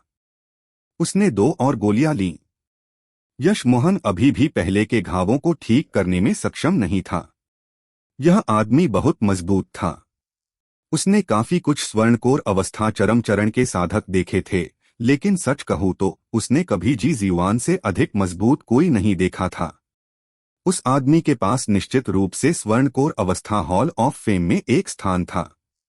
तुम वास्तव में एक गठन गुरु हो, जी जीवान फिर से प्रकट हुआ। उसकी पतली तलवार अभी भी उसके ऊपर मंडरा रही थी। यश मोहन ने जीजू को छोड़ा जो अनगिनत बैंगनी तलवार किरणें लेकर आया, फिर भी वे पहले से अलग थीं। ये बैंगनी तलवार किरणें यश मोहन के चारों ओर इकट्ठी हो गईं। अंततः अधिक से अधिक दिखाई दीं, जिससे बैंगनी का एक समुद्र बन गया। यश मोहन को भी पसीना आने लगा। वह जानता था कि उसकी बैंगनी तलवार किरणें अब जी जीवान को नुकसान नहीं पहुंचा पाएंगी। हालांकि चूंकि उसका गठन स्थापित हो गया था, वह इसे इकट्ठा करता रहेगा और एक साथ जी जीवान पर हमला करेगा। फिर गठन और शैडोलेस की मदद से उसे नहीं लगता था कि यह जी जीवान अभी भी जीवित रह सकता है। रुको। अप्रत्याशित रूप से जी जीवान ने अचानक यश मोहन को रुकने को कहा। तुम्हारा गठन अच्छा है, लेकिन मुझे यकीन है कि तुम अंत में मेरा कुछ नहीं कर पाओगे। अगर तुम गठन खोल दो तो मैं चला जाऊंगा और हम इस विवाद को यहीं समाप्त कर सकते हैं। मैं इस तथ्य को भी नजरअंदाज कर दूंगा कि तुमने हमारे संप्रदाय के 2 स्वर्णकोर अवस्था के सदस्यों को मार डाला है। भले ही मैं अंत में न भागूं, घोस्ट इमोर्टल संप्रदाय को पता चल जाएगा कि तुमने यह किया है और तुम हमसे कभी नहीं बच पाओगे। मरो। यश मोहन ठंडा मुस्कुराया और जी जीवान पर हजारों बैंगनी तलवार किरणें चलाईं। उसी समय उसने गठन को सक्रिय किया और शैडोलेस को बाहर भेजा। भले ही एक 6, 7, 8 या 9 तारा संप्रदाय उसे धमकाने की हिम्मत करे, वह कोई दया नहीं दिखाएगा। एकमात्र 5 तारा संप्रदाय की तो बात ही छोड़ दें। जी जीवान की अभिव्यक्ति बदल गई। उसने नहीं सोचा था कि यश मोहन घोस्ट इमोर्टल संप्रदाय से बिल्कुल भी नहीं डरता, लेकिन वह अभी इसके बारे में ज्यादा नहीं सोच सकता था। उसके ऊपर की पतली तलवार ने भी अनगिनत चांदी की रोशनी की किरणें बाहर निकाली। हालांकि यह यश मोहन का गठन था और वह हर कोने का नियंत्रण रखता था। जी जीवान की तलवार छायाएं अब यश मोहन को घायल नहीं कर सकती थीं। जिस क्षण उसने उन्हें सक्रिय किया, यश मोहन के गठन ने सफेद बाधाएं चलाईं जिन्होंने तलवार छायाओं को रोक दिया। यश मोहन ने राहत की सांस ली। उसे वास्तव में जी जीवान की तलवार तकनीक से खतरा महसूस हुआ था। यह अदृश्य थी, लेकिन फिर भी हर जगह और खतरनाक रूप से शक्तिशाली थी। जी जीवान की तलवार छायाएं अचानक बदल गईं। वे मुश्किल से दिखाई देने से दबाव डालने वाली और बिजली की तरह तेज हो गईं। इसने गठन को इतना हिला दिया कि ऐसा लगा जैसे यह किसी भी समय फटने वाला था। यश मोहन हिल गया। वह बता सकता था कि यह तलवार तकनीक उससे बहुत दूर थी जो जी जीवान ने उसे पहले दिखाई थी। अगर उसने चरम स्तरीय आध्यात्मिक पत्थरों का उपयोग नहीं किया होता तो गठन पहले ही टूट चुका होता। इसके बारे में सोचकर यश मोहन ने जल्दी से और बैंगनी तलवार किरणें बहाईं, जी जू को पकड़ा और वार किया। वह जी जीवान को अपने गठन पर हमला करने के लिए साधना सार का उपयोग करना जारी नहीं रखने दे सकता था। थड़ थड़ यश मोहन की बैंगनी तलवार किरणों ने एक बर्तन के ढक्कन जैसी ढाल पर टक्कर लगाई जो जी जीवान ने स्थापित की थी। जी जीवान खून के मुंह उगल रहा था, लेकिन तलवार किरण अंततः रुक गई। बैंगनी तलवार किरणें मजबूत थीं, लेकिन उनका बर्तन के ढक्कन की ढाल के खिलाफ ज्यादा प्रभाव नहीं लग रहा था। यश मोहन ने हिचकिचाने की हिम्मत नहीं की। उसने पहले ही illusion cloud exert will sword को सक्रिय कर दिया था। अतीत में उसने इस चाल के साथ अनगिनत तलवार किरणें सक्रिय की थीं और उन्हें अपनी इच्छा से नियंत्रित किया था। हालांकि इस बार यश मोहन ने किसी भी तलवार किरण को नियंत्रित नहीं किया। उसने बस अपनी आंखें बंद कर लीं और वार किया। उसने उस स्थान पर वार किया जो उसे सबसे अच्छा लगा। अगर किसी और ने यह देखा होता तो वे समझ नहीं पाते, क्योंकि यश मोहन ढाल के केंद्र पर वार कर रहा था, जो ढाल का सबसे मजबूत हिस्सा भी था। हालांकि एकमात्र अंतर यह था कि यश मोहन की तलवार तिरछी थी। जी जीवान को भी समझ नहीं आया कि यश मोहन इस तरह क्यों हमला कर रहा था, इसलिए वह ठंडा मुस्कुराया। यश मोहन या तो साधना सार में उसके साथ प्रतिस्पर्धा कर रहा था या उसे अपनी रसोई चाकू पर बहुत भरोसा था। एकमात्र स्वर्णकोर अवस्था स्तर 1 का साधक जब वह एक मध्य श्रेणी के आध्यात्मिक उपकरण का उपयोग कर रहा था तो उसके साथ साधना सार में प्रतिस्पर्धा करने की हिम्मत करता था। यह उसे बहुत कम आंकना था। अगले ही पल जी जू ने ढाल पर वार किया। क्रैक आवाज ने जी जीवान के कानों को भेद दिया। वह ऐसा शोर कैसे सुन सकता था? यश मोहन की जी जू ने उसकी ढाल को टोफू की तरह काटा और फिर उसकी छाती को भेद दिया। इसने तुरंत उसके आध्यात्मिक उपकरण में सबसे कमजोर बिंदु पाया और इसकी आंतरिक संरचना को नष्ट करके इसे तोड़ने में कामयाब रहा। जी जीवान ने अविश्वास से अपने टूटे हुए आध्यात्मिक उपकरण को देखा। यह कैसे संभव था? किसी भी जादू उपकरण का एक सबसे कमजोर हिस्सा होता था। जादू उपकरण जितना बेहतर होता, एचेलस टेंडन उतना ही छोटा होता। लेकिन साधकों के लिए इससे कोई फर्क नहीं पड़ता था, क्योंकि केवल वे ही आध्यात्मिक नियंत्रण के माध्यम से सबसे कमजोर हिस्सा बता सकते थे। अन्य लोग नहीं जान पाते। भले ही वे जानते हों, अगर वे जादू उपकरण पर साधना सार की मात्रा जिसके साथ उन्होंने हमला किया जादू उपकरण की आंतरिक संरचना के साथ प्रतिध्वनित नहीं हो पाती तो यह जादू उपकरण को नुकसान नहीं पहुंचा पाता। हालांकि यश मोहन ने इसका कमजोर स्थान पाया था, आध्यात्मिक उपकरण की संरचना को समझने में कामयाब रहा था और इसे आधा तोड़ दिया था। यश मोहन ने इस अवसर का उपयोग इल्यूजन क्लाउड व्हर्लपूल स्ट्राइक चलाने और शैडोलेस को छोड़ने के लिए किया। जिस क्षण जी जीवान का सार रक्त शैडोलेस द्वारा अवशोषित किया जा रहा था, उसने यश मोहन की बैंगनी तलवार को फिर से देखा। वह हड्डी तक डर गया था। छप! एक खूनी धुंध फूटी और जी जीवान यश मोहन की इल्यूजन क्लाउड व्हर्लपूल स्ट्राइक से घिर गया। शैडोलेस ने जी जीवान के स्वर्ण कोर को खाने के बाद यश मोहन ने शैडोलेस को जी जीवान के मेरिडियन को खाते रहने नहीं दिया। उसने शैडोलेस को वापस बुलाया और अपने गठन झंडे दूर रख दिए। उसने पतली तलवार को भी अपनी सुनहरे पृष्ठ की दुनिया में रख दिया। यश मोहन ने खुशी मनाई, आंशिक रूप से क्योंकि उसने जी जीवान को हरा दिया था, लेकिन ज्यादातर क्योंकि उसने इच्छा से तलवार को नियंत्रित करने की अनुभूति पाली थी। जी जीवान ने यश मोहन को बिना आत्मा वाली आंखों से देखा, कुछ बड़बड़ा रहा था। यश मोहन ने फिर जी जीवान से ठंडा मुस्कुराया, तुम्हारी उड़न तलवार का नुकसान कैसे ठीक होता है? मुझे बताओ और मैं तुम्हें एक त्वरित मृत्यु दूंगा। या फिर जैसा तुमने कहा, मैं तुम्हारी आत्मा को जला दूंगा। जी जीवान कांप गया। उसकी आंखें अचानक फिर से उदास हो गईं। ये तुम समाप्त हो गए। भले ही तुम पूरे नॉर्थ फार राज्य में भाग जाओ, तुम घोस्ट इमोर्टल संप्रदाय के क्रोध से नहीं बच पाओगे। यश मोहन ने उसके चेहरे पर थप्पड़ मारा। क्या तुम मुझे बताने वाले हो या नहीं? सपने देखते रहो, जी जीवान ठंडा मुस्कुराया।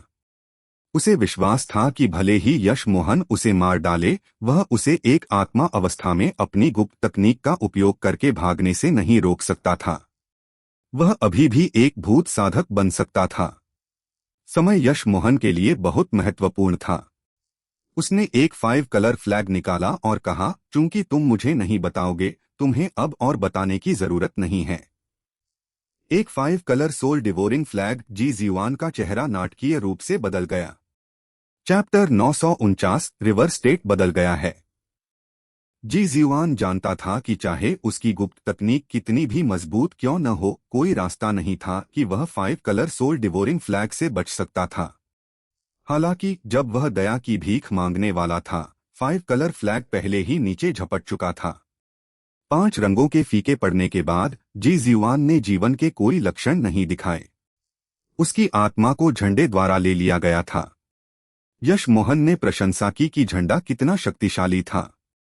फिर भी यश मोहन को वास्तव में वह उदास भयानक झंडा पसंद नहीं आया, लेकिन यह जी जीवान जैसे लोगों के लिए सबसे अच्छा साधन था।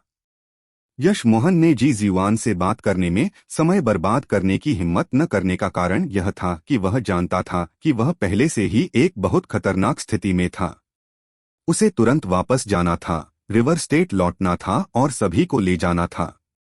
जी जीवान की अंगूठी लेने के बाद उसने पाया कि 2 स्वर्ण कोर अवस्था के साधकों में से एक जा चुका था। यह वह था जिसे उसने बुरी तरह घायल किया था। अपनी निराशा में यश मोहन किसी भी चीज की परवाह नहीं कर सकता था। उसने 2 शवों को जला दिया और जितनी जल्दी हो सके जीजू पर जगह छोड़ दी। रास्ते में यश मोहन ने साधना सार के साथ अपने घावों को जबरदस्ती दबा दिया और बिल्कुल भी रुकने की हिम्मत नहीं की। उसके पास ठीक होने का समय नहीं था। उसे जितनी जल्दी हो सके रिवर स्टेट वापस जाना था। अगर वह अकेला होता तो वह सुनहरे पृष्ठ की दुनिया में जाने और धीरे धीरे ठीक होने के लिए एक सुरक्षित जगह ढूंढ सकता था, लेकिन घोस्ट इमोर्टल संप्रदाय के लिए यह पता लगाना बहुत आसान था कि उसका आधार कहाँ था। इसलिए उसे घोस्ट इमोर्टल संप्रदाय के वांटेड ऑर्डर लगाने से पहले रिवर स्टेट पहुंचना था। यश मोहन के जाने के लगभग आधे घंटे बाद 2 साधक उस स्थान पर दिखाई दिए जहां उसने जी जीवान के साथ लड़ाई की थी। उनके चेहरे बहुत उदास थे। एक छोटा कद का था, लेकिन दूसरा बहुत लंबा था। अगर यश मोहन को पता होता तो वह खुश होता कि उसने जल्दी निकल लिया, क्योंकि ये दोनों साधक नवजात आत्मा अवस्था पर थे। एक तो नवजात आत्मा अवस्था उच्च चरण पर भी था। यह यहाँ है। जीवान को यहाँ मारा गया और उसकी आत्मा को ले लिया गया, लंबे नवजात आत्मा अवस्था के साधक ने शांत स्वर में कहा, लेकिन क्रोध उसकी आंखों से बाहर निकल रहा था। छोटे नवजात आत्मा अवस्था के साधक ने कौवे की तरह हंसा। इतना बुरा आदमी। उसके पास जीवित आत्माएं लेने के लिए एक जादू उपकरण है। वह घोस्ट इमोर्टल संप्रदाय से आत्माएं लेने की हिम्मत कैसे करता है? यह व्यक्ति बहुत दूर नहीं होना चाहिए। मुझे उसकी ऊर्जा खोजने दो। फिर छोटे नवजात आत्मा अवस्था के साधक ने एक डिस्क जैसा जादू उपकरण निकाला। कुछ देर बाद उसकी भौहें और भी गहरी हो गई थीं। क्या हुआ? लंबे साधक ने पूछा। छोटे साधक ने सिर हिलाया और कहा, यहाँ एक गठन के निशान हैं। इस व्यक्ति ने जीवान और दूसरों को मारने के लिए एक गठन का उपयोग किया। स्पष्ट रूप से वह नवजात आत्मा अवस्था पर नहीं है। लेकिन एकमात्र स्वर्णकोर अवस्था के साधक की छिपने की साधना विधि इतनी शक्तिशाली कैसे हो सकती है? मुझे कोई उपयोगी जानकारी नहीं मिल रही है। यश मोहन ने सभी सबूत हटाने के बाद भागने पर ध्यान केंद्रित किया। उसने जीवान की भंडारण अंगूठी को भी नहीं देखा और बस इसे सुनहरे पृष्ठ की दुनिया में फेंक दिया। यश मोहन पहले ब्रोकन लीफ शहर के लिए उड़ान भरने वाला था और टेलीपोर्टेशन गठन लेने वाला था। फिर भी यश मोहन ने पहले वहां जाने की हिम्मत नहीं की। वह कुछ दिनों तक उड़ता रहा और लोशान शहर पहुंचा। फिर यश मोहन ने वहां से शार्प शहर के लिए टेलीपोर्टेशन गठन लिया। हालांकि यश मोहन पहली बार वहां जाने की तुलना में कई गुना तेज था, वह फिर भी 7 दिन बाद रिवर स्टेट शहर पहुंचा। अगर उसने हर्ब वैली से बाहर निकलने में समय बर्बाद नहीं किया होता तो वह 2 दिन से भी कम समय में रिवर स्टेट पहुंच जाता। हालांकि यश मोहन जानता था कि अगर वह ब्रोकन लीफ शहर वापस गया तो वह कभी भी बाहर नहीं निकल पाता। यश मोहन ने अपना चेहरा बदला और भीड़ में मिलकर शहर में चला गया। शहर पहले की तुलना में बहुत कम आबादी वाला था। यश मोहन ने तुरंत अपनी आध्यात्मिक चेतना को चाइना फार्मास्यूटिकल्स पर स्कैन किया। जब उसने देखा कि चाइना फार्मास्यूटिकल्स खंडहर में था, उसके अंग ठंडे हो गए। वह अपने शरीर को कांपते महसूस कर सकता था। उसके घावों से उदास ऊर्जा उसके साधनासार से मुक्त हो गई और उसे कांपने लगा। जिस चीज के लिए वह सबसे अधिक चिंतित था वह हो गया था। चाइना फार्मास्यूटिकल्स नष्ट कर दिया गया था। यशिका, सोंग यांगझू और दूसरों का क्या हुआ? यह किसने किया था? घोस्ट इमोर्टल संप्रदाय, ऑल पिल टॉवर। लेकिन उनके लिए रिवर स्टेट की उच्च शक्तियां नवजात आत्मा अवस्था पर थीं। वे ली युकियान के साथ चाइना फार्मास्यूटिकल्स से कैसे लड़ सकते थे? यश मोहन ने दृश्य को स्कैन किया। वह बता सकता था कि वहां एक बड़ी लड़ाई हुई थी, जगह एक गठन से घिरी हुई थी। अगर कोई वहां गया तो यह गठन को सक्रिय कर देगा। मित्र, क्या तुम ठीक हो? यश मोहन अपना पसीना पोंछ रहा था और किसी ने पूछा। यश मोहन ने उम्मीद नहीं की थी कि साधना क्षेत्र में इतने दयालु लोग होंगे। उसने सिर हिलाया और कहा, मैं ठीक हूं, बस कुछ पुराने घाव हैं। यश मोहन जानता था कि उसका चेहरा शायद उस समय बहुत पीला दिख रहा था। यह दिखेगा इस तथ्य के बावजूद कि उसने 9 ट्रांसफॉर्मेशन पहना था। यह एक ची संग्रह अवस्था का साधक था जो पूछ रहा था और वह जाने वाला था। लेकिन यश मोहन ने उसे रोका और पूछा, दाओ मित्र, मैंने सुना है कि चाइना फार्मास्यूटिकल्स की गोलियां बहुत अच्छी हैं, इसलिए मैं उन्हीं के लिए यहाँ आया हूँ। मुझे चाइना फार्मास्यूटिकल्स क्यों नहीं दिख रहा? साधक ने चिंतित होकर चारों ओर देखा और फिर यश मोहन को एक तरफ खींच लिया। मित्र, तुम निश्चित रूप से यहाँ से नहीं हो। तुम्हें चाइना फार्मास्यूटिकल्स का उल्लेख नहीं करना चाहिए। क्यों? यश मोहन कांप रहा था। उसके हाथ उसकी मुट्ठी से खून बह रहे थे, लेकिन उसने फिर भी पूछा। मैंने सुना है कि चाइना फार्मास्यूटिकल्स ने ऑल पिल संप्रदाय को नाराज कर दिया था। वे मदद के लिए इमोर्टल ट्रेजर टॉवर पर निर्भर थे, लेकिन किसी कारण से 2 महीने पहले वे भी चाइना फार्मास्यूटिकल्स से परेशानी ढूंढने आए। इस समय ऑल पिल टॉवर के शाखा मालिक लू जुचेन नवजात आत्मा अवस्था पर पहुंच गए। इसलिए उसने चाइना फार्मास्यूटिकल्स को नष्ट करने के लिए इमोर्टल ट्रेजर टॉवर के साथ सेना में शामिल हो गए। फिर क्या हुआ? यश मोहन की आवाज कांप रही थी। साधक ने चुपचाप कहा, हालांकि चाइना फार्मास्यूटिकल्स के पास एक नवजात आत्मा अवस्था का साधक और एक स्वर्णकोर अवस्था का साधक था जो किसी तरह जबरदस्ती स्वर्णकोर अवस्था चरम चरण तक पहुंच गया था। एक बड़ी लड़ाई हुई और इमोर्टल ट्रेजर टॉवर और ऑल पिल टॉवर के काफी लोग मारे गए। यश मोहन ने बेताबी से पूछा, क्या चाइना फार्मास्यूटिकल्स के लोग भाग गए? साधक ने सिर हिलाया। यह मुझे नहीं पता, लेकिन चाइना फार्मास्यूटिकल्स ने भी कुछ लोग खो दिए। अचानक साधक को एहसास हुआ कि जिस व्यक्ति से वह बात कर रहा था वह चला गया था। उसकी मुलाकात किसी गुरु से हुई होगी। वह आदमी चाइना फार्मास्यूटिकल्स के बारे में इतना चिंतित था। शायद वह भी वहां का था। यह सोचकर साधक जल्दी से चला गया। जाने के बाद यश मोहन ने सबसे पहली चीज जो की वह थी उस टेलीपोर्टेशन गठन तक पहुंचना जो उसने स्थापित किया था। जब वह घाटी में गया तो उसने देखा कि उसका गुप्त गठन पूरी तरह से चल रहा था और टेलीपोर्टेशन गठन भी। क्या उन्होंने इसे बंद नहीं किया था? यश मोहन टेलीपोर्टेशन गठन में घुस गया। जब उसने सक्रिय टेलीपोर्टेशन गठन देखा तो उसने अंततः थोड़ी राहत की सांस ली। ऐसा लगता था कि उन्होंने अंततः इसका उपयोग किया था। यश मोहन अब बहुत चिंतित नहीं था। टेलीपोर्टेशन दूरी 1,00,000 किलोमीटर से अधिक थी। यहां तक कि एक होलो स्पिरिट अवस्था का साधक भी आध्यात्मिक चेतना से इतनी दूर तक स्कैन नहीं कर सकता था। टेलीपोर्टेशन गठन पर एक जेड कार्ड था। यश मोहन ने इसे सोंग यांगजू की लिखावट के रूप में पहचाना। पति, मैं ठीक हूं। यशिका और बहन जेन घायल हैं। गुरु भी घायल हैं, लेकिन चिंता मत करो। सुयू और शेंग यिझोंग ठीक हैं। हालांकि सुन झिकाई और चाइना फार्मास्यूटिकल्स के कुछ लोग एक साथ नहीं आ सके। अगर तुम्हारे टेलीपोर्टेशन गठन के लिए नहीं तो हम में से कोई भी भाग नहीं पाता। हम तुम्हारी सभी गोलियां ले गए, चिंता मत करो। गुरु ने कहा कि हम यहां लंबे समय तक नहीं रह सकते। हम पेई है शहर गए। जल्दी आओ और हमसे मिलो। यांगझू। यश मोहन ने राहत की सांस ली। वे घायल हो गए थे, लेकिन जब तक वे जीवित थे यह ठीक था। यह इतना बुद्धिमान निर्णय था कि उसने यह टेलीपोर्टेशन गठन छोड़ दिया।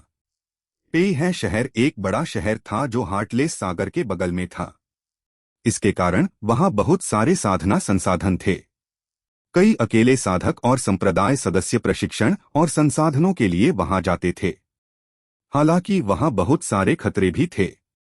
चैप्टर 950 प्रगति का एक कदम। हालांकि यश मोहन तुरंत सोंग यांगझू और साथियों से मिलना चाहता था, उसने अपने आवेगों का पालन नहीं किया। उसके घाव अभी तक ठीक नहीं हुए थे। उसे पहले ठीक होना था। पेई है शहर नॉर्थ फार राज्य से बाहर था। यह रिवर स्टेट शहर से दसियों मिलियन किलोमीटर दूर था। अगर वह बिना किसी योजना के वहां गया तो वह जल्दी से नहीं पहुंच पाता और वह घोस्ट इमोर्टल संप्रदाय द्वारा शिकार भी हो सकता था। वह जानता था कि उसे शांत होना था। हालांकि चाइना फार्मास्यूटिकल्स के विनाश का घोस्ट इमोर्टल संप्रदाय से कोई लेना देना नहीं था। वह इसलिए था क्योंकि वे अभी तक वहां नहीं थे। अगर वे आने वाले होते तो ली युकियान और दूसरे भाग नहीं पाते, भले ही उनके पास टेलीपोर्टेशन गठन होता। जहां तक इमोर्टल ट्रेजर टॉवर की बात है, उसने उन्हें नाराज नहीं किया था। इसके बजाय उसने उनकी बहुत मदद की थी।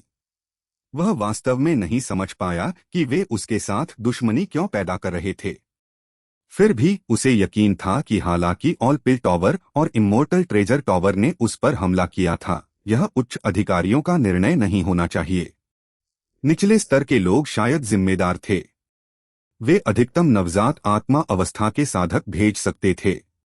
यही कारण था कि इतना समय बीत चुका था और उन्हें अभी भी उड़न तलवार का स्थान नहीं मिला था। लेकिन घोस्ट इमोर्टल संप्रदाय अलग था। वे एक 5 तारा संप्रदाय थे और टेलीपोर्टेशन गठन के मलबे के माध्यम से स्थान का पता लगाने में सक्षम होते। वे चीनी नहीं जानते थे, लेकिन किसे पता था कि क्या वे ऐसा कोई नहीं खोज पाएंगे जो चीनी जानता हो।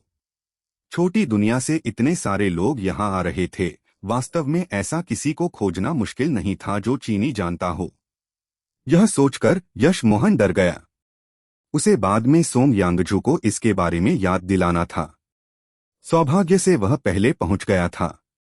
अगर घोस्ट इमोर्टल संप्रदाय पहले आ गया होता तो उनका ठिकाना उजागर हो जाता। यश मोहन ने नॉर्थ फार राज्य का एक नक्शा निकाला और उस पर पेई है शहर पाया। यह नॉर्थ फार राज्य का सबसे दक्षिणी स्थान था। यश मोहन ने फिर नॉर्थ फार राज्य के सबसे पश्चिमी शहर जियाशान शहर को भी देखा। यह भी हार्टलेस सागर के पास था और यह भी एक बड़ा शहर था। यश मोहन ने एक जेड कार्ड निकाला, सोंग यांगजू के शब्दों की नकल की और उसका संदेश नए सिरे से लिखा, लेकिन उसने गंतव्य को जियाशान शहर में बदल दिया। फिर उसने कार्ड को उसी स्थान पर रखा जहां उसे यांगजू का जेड कार्ड मिला था और एक छिपा हुआ निगरानी गठन स्थापित किया। लेकिन यह सब करने के बाद यश मोहन को एहसास हुआ कि उसकी योजना अच्छी नहीं थी। अगर उन्हें टेलीपोर्टेशन गठन मिल गया तो इसका मतलब था कि उनके साथ एक गठन गुरु था। इसे स्थापित करना अभी भी उस तरह के गुरु को कुछ सुराग देगा।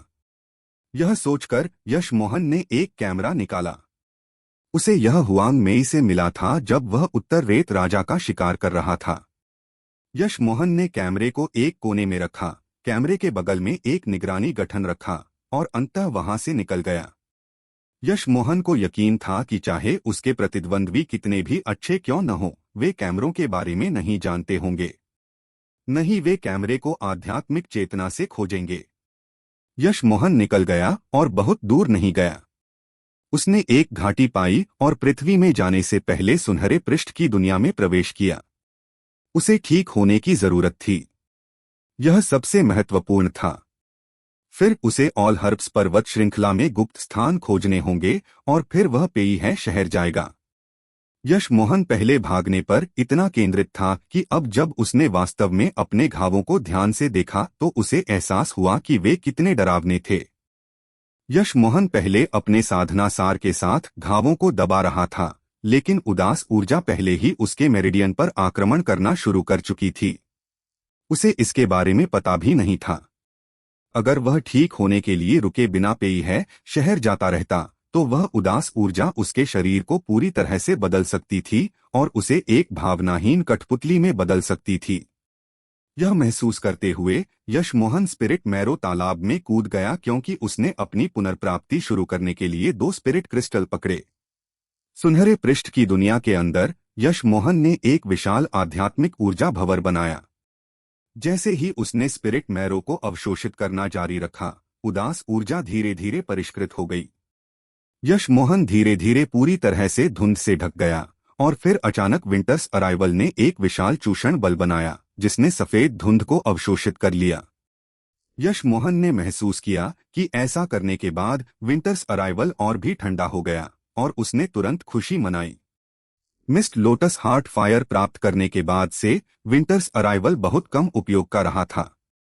यश मोहन ने उम्मीद नहीं की थी कि विंटर्स अराइवल अन्य उदास ऊर्जा को अवशोषित करने में सक्षम होगा। यश मोहन ने अनुमान लगाया कि उसे कुछ दिन लगे थे, लेकिन उसने अंततः उदास ऊर्जा को पूरी तरह से समाप्त कर दिया था। उसने जितनी आध्यात्मिक ऊर्जा अवशोषित की थी, उसके कारण उसकी शक्ति भी स्वर्णकोर अवस्था स्तर 1 के चरम तक बढ़ गई थी। यश मोहन सफलता प्राप्त करने वाला था, इसलिए उसने 2 और स्पिरिट क्रिस्टल निकाले।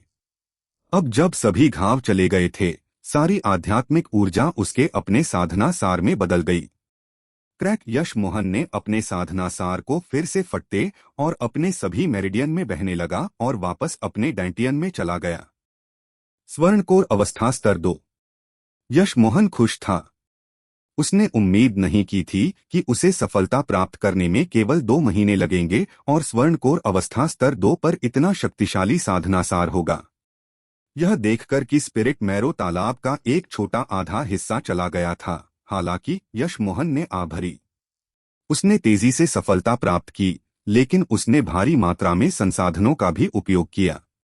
यहाँ तक कि एक नौतारा संप्रदाय भी उसके साधना संसाधनों की आपूर्ति नहीं कर पाता। यश मोहन को संदेह था कि भले ही उसने अपना सारा स्पिरिट मैरो और स्पिरिट क्रिस्टल उपयोग कर लिया, वह स्वर्णकोर अवस्था स्तर 3 से स्तर 4 तक सफलता प्राप्त नहीं कर पाएगा। भले ही उसने साधारण आध्यात्मिक ऊर्जा को अवशोषित करके 100 वर्षों तक कोशिश की हो। लेकिन जैसे ही यश मोहन ने सुनहरे पृष्ठ की दुनिया में विशाल आध्यात्मिक श्रेणी को देखा, उसे थोड़ा आराम महसूस हुआ। उसके पास पूरी एक आध्यात्मिक श्रेणी थी। उसके लिए शक्ति का मतलब सब कुछ था, इसलिए वह जिस चीज से डरता था वह थी धीमी प्रगति। उसे नौतारा संप्रदायों में जाने और लावण्या, नैना शुक्ला और दूसरों को खोजने के लिए शक्ति की आवश्यकता थी। उसे सोम यांगजू और यशिका की रक्षा करने के लिए शक्ति की आवश्यकता थी। उसने 2 होलो स्पिरिट अवस्था के गुरुओं, घोस्ट इमोर्टल संप्रदाय और उस व्यक्ति को भी नाराज कर दिया था जिससे उसने आध्यात्मिक श्रेणी ली थी। यश मोहन ने स्पिरिट मैरो तालाब में साधना करना जारी नहीं रखा।